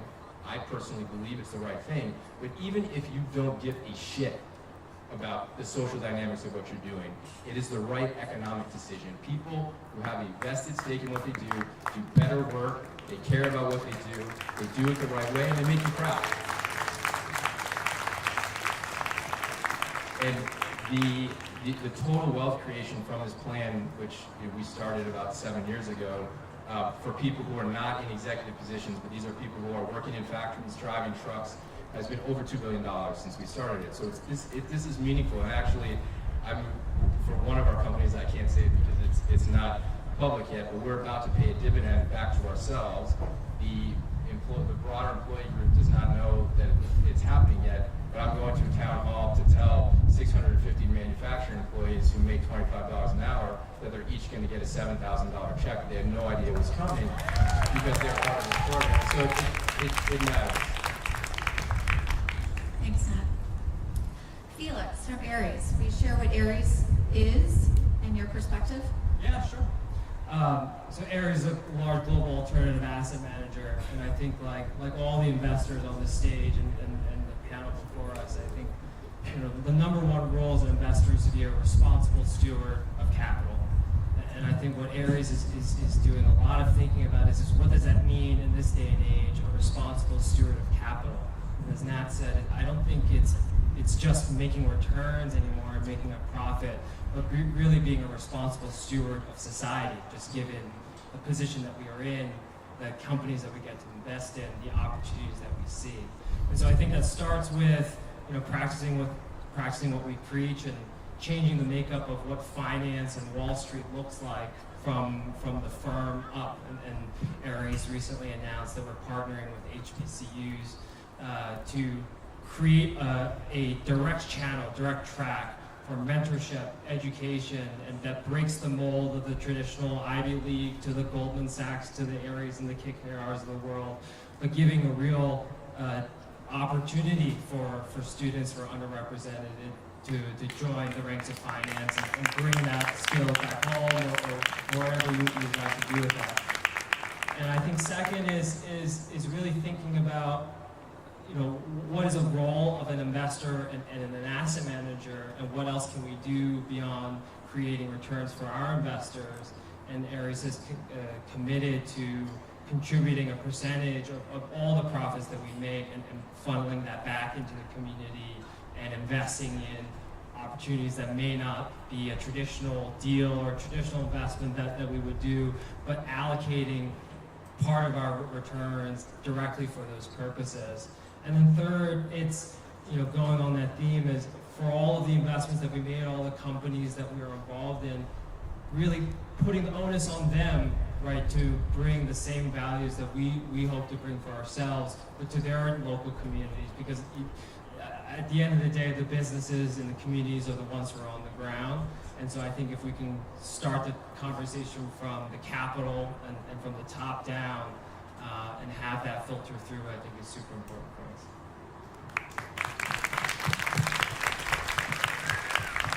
We should have done the math to figure out exactly how many assets under management are represented by the people you've brought together today.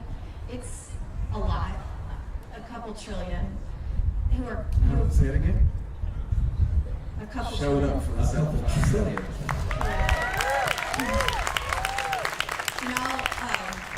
I'll admit that some of us were together last week in Beverly Hills. There's an annual Global Investor Conference and at the Milken Conference, and SoftBank and Aries and KKR and Eldridge and Brookfield and BlackRock from Ford. Everybody's there. And all the leaders of these companies go to shake hands and slap backs and do great deals and talk about all the biggest investment trends. The fact that these folks are here in a 757 is such a big deal. It is a huge deal.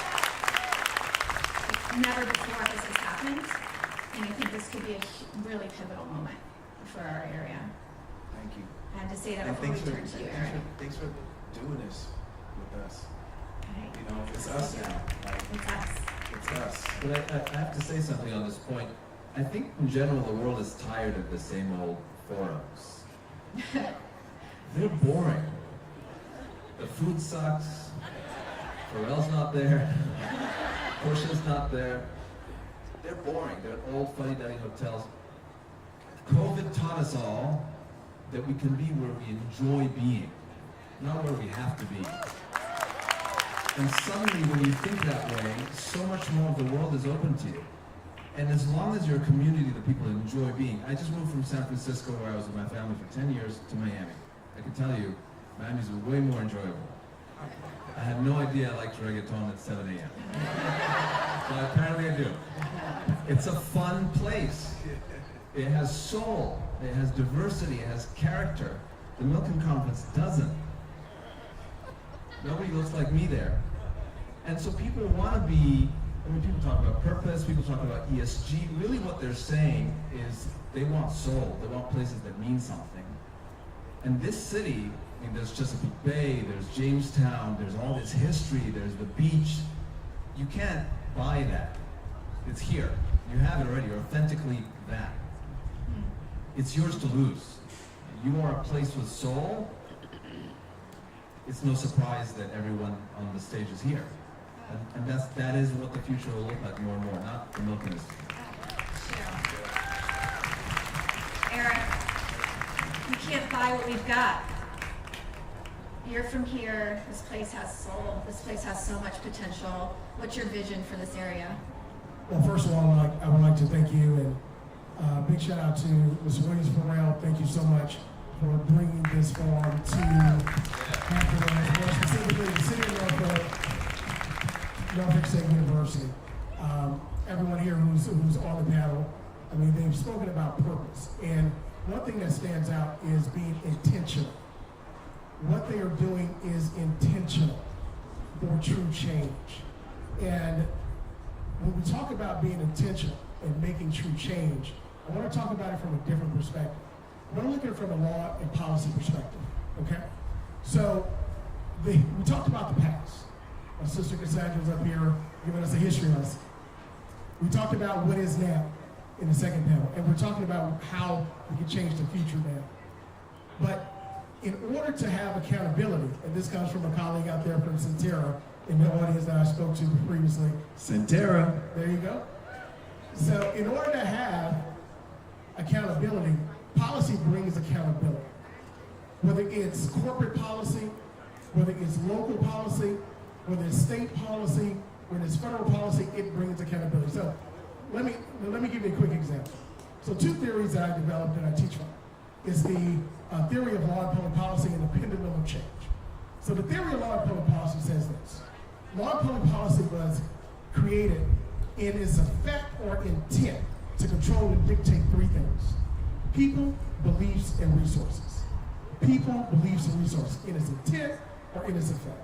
And then when we talk about the pendulum of change, change always starts at the extreme and it swings to the other extreme. But as you look at a pendulum, it goes back and forth. And those are invisible forces, as we talk about policy and law, that brings it back to the middle. We'll talk about those invisible forces in just a moment. But let's use an example to see how this stands on all fours. So let's take the case of Brown versus Board of Education, which desegregated schools across the country.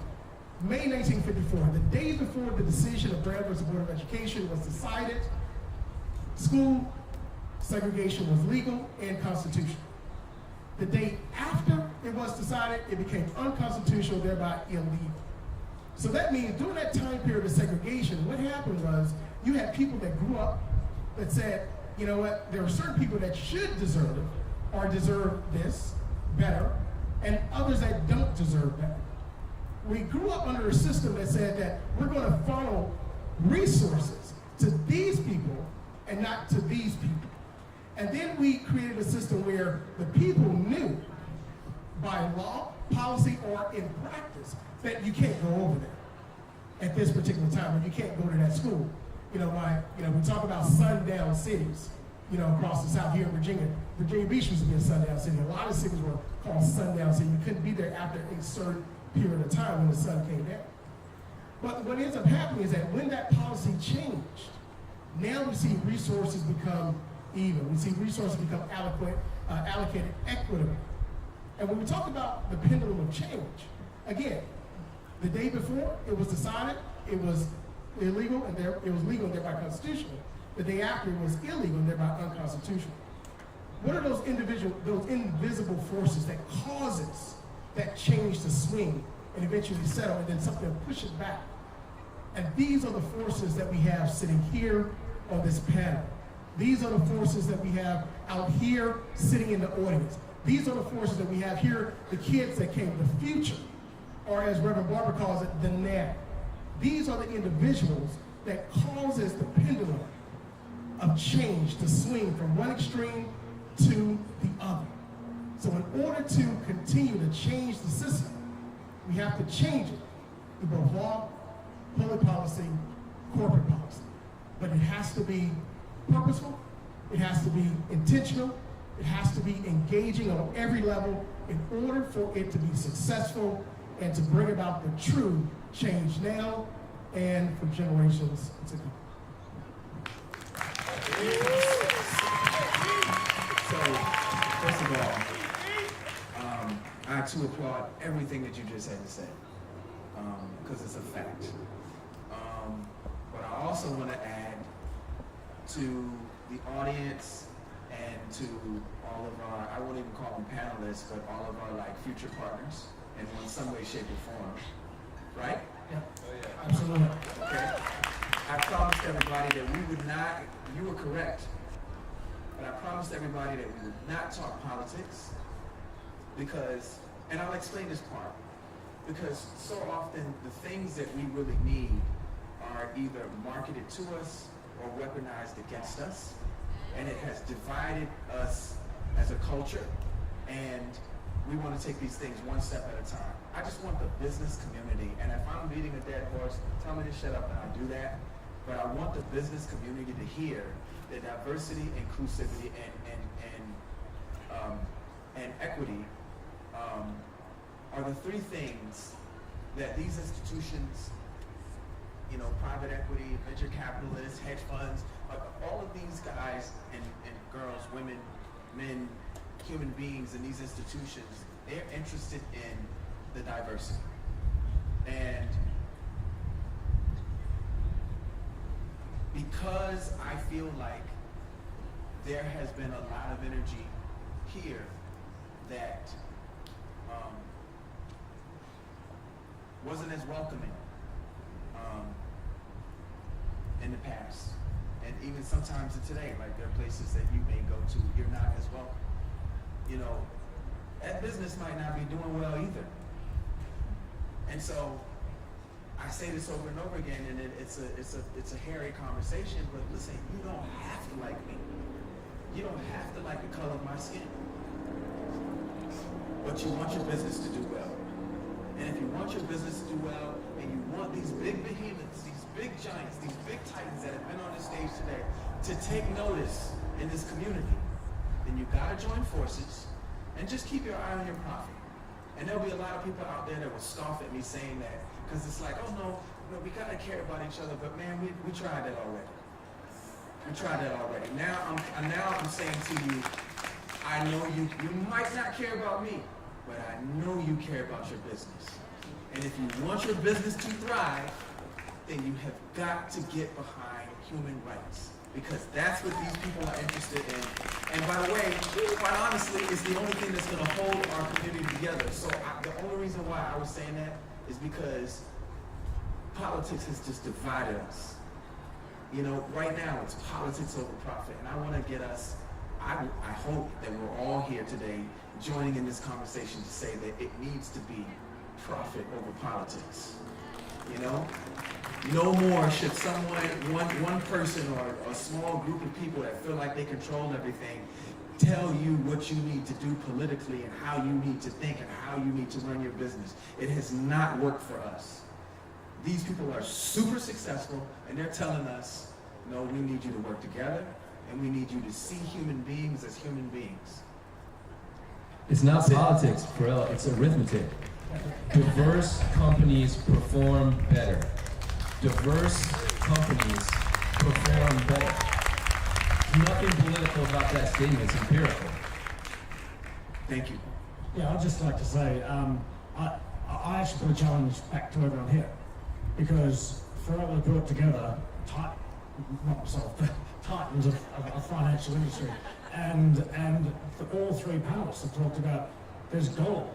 This is amazing here. This is gold. This is gold, and you've got us, you've got the other panelists who have got significant capital to employ, and we're here saying this is what we need, this is what we see. So I put it to you that this panel's been assembled. Use us.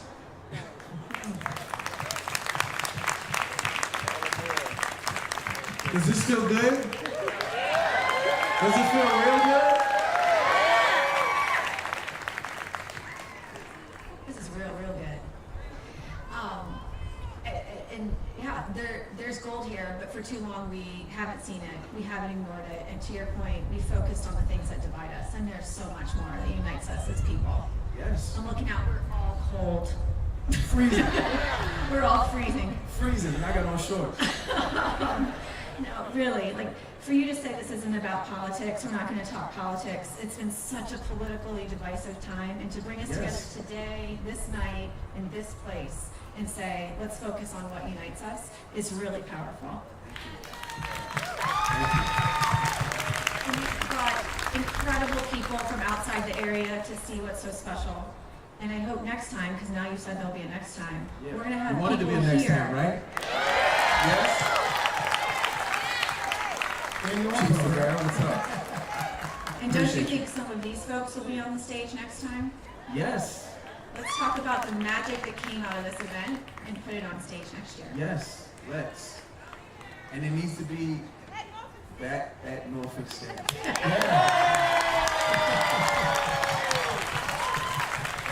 It needs to be back at the gold mine. Pharrell, do you Okay. want to close us out? I think I said everything I need to say. Man, let's not be, first tier market, a second tier market, a third tier market.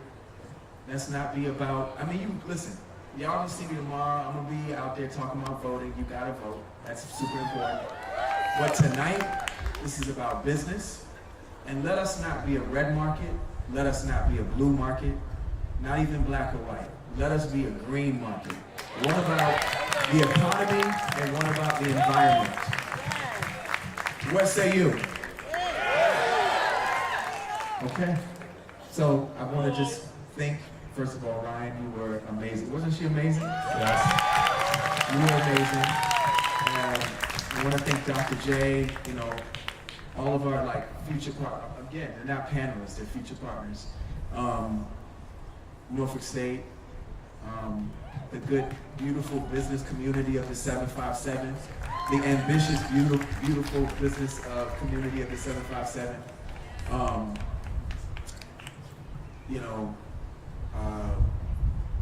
Mayor Kenny Alexander for having us here as well. This is the start of something really beautiful and big, and honestly, you guys, the ball is in your court. It's on you now. So, thank you. Thank you. Thank you, Pharrell. And thank you for coming to the Elephant in the Room.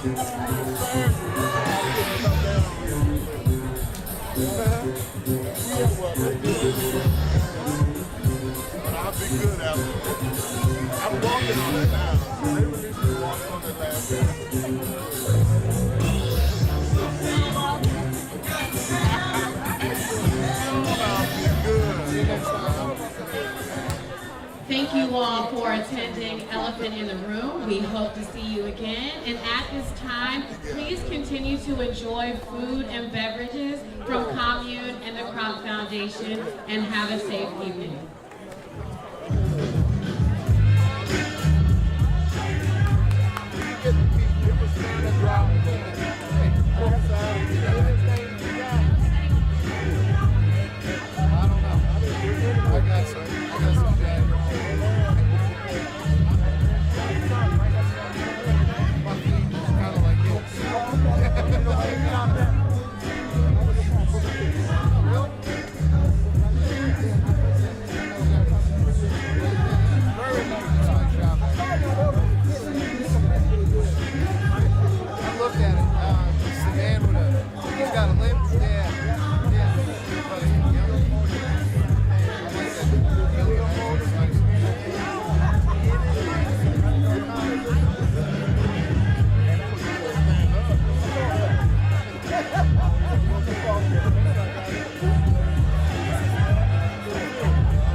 Really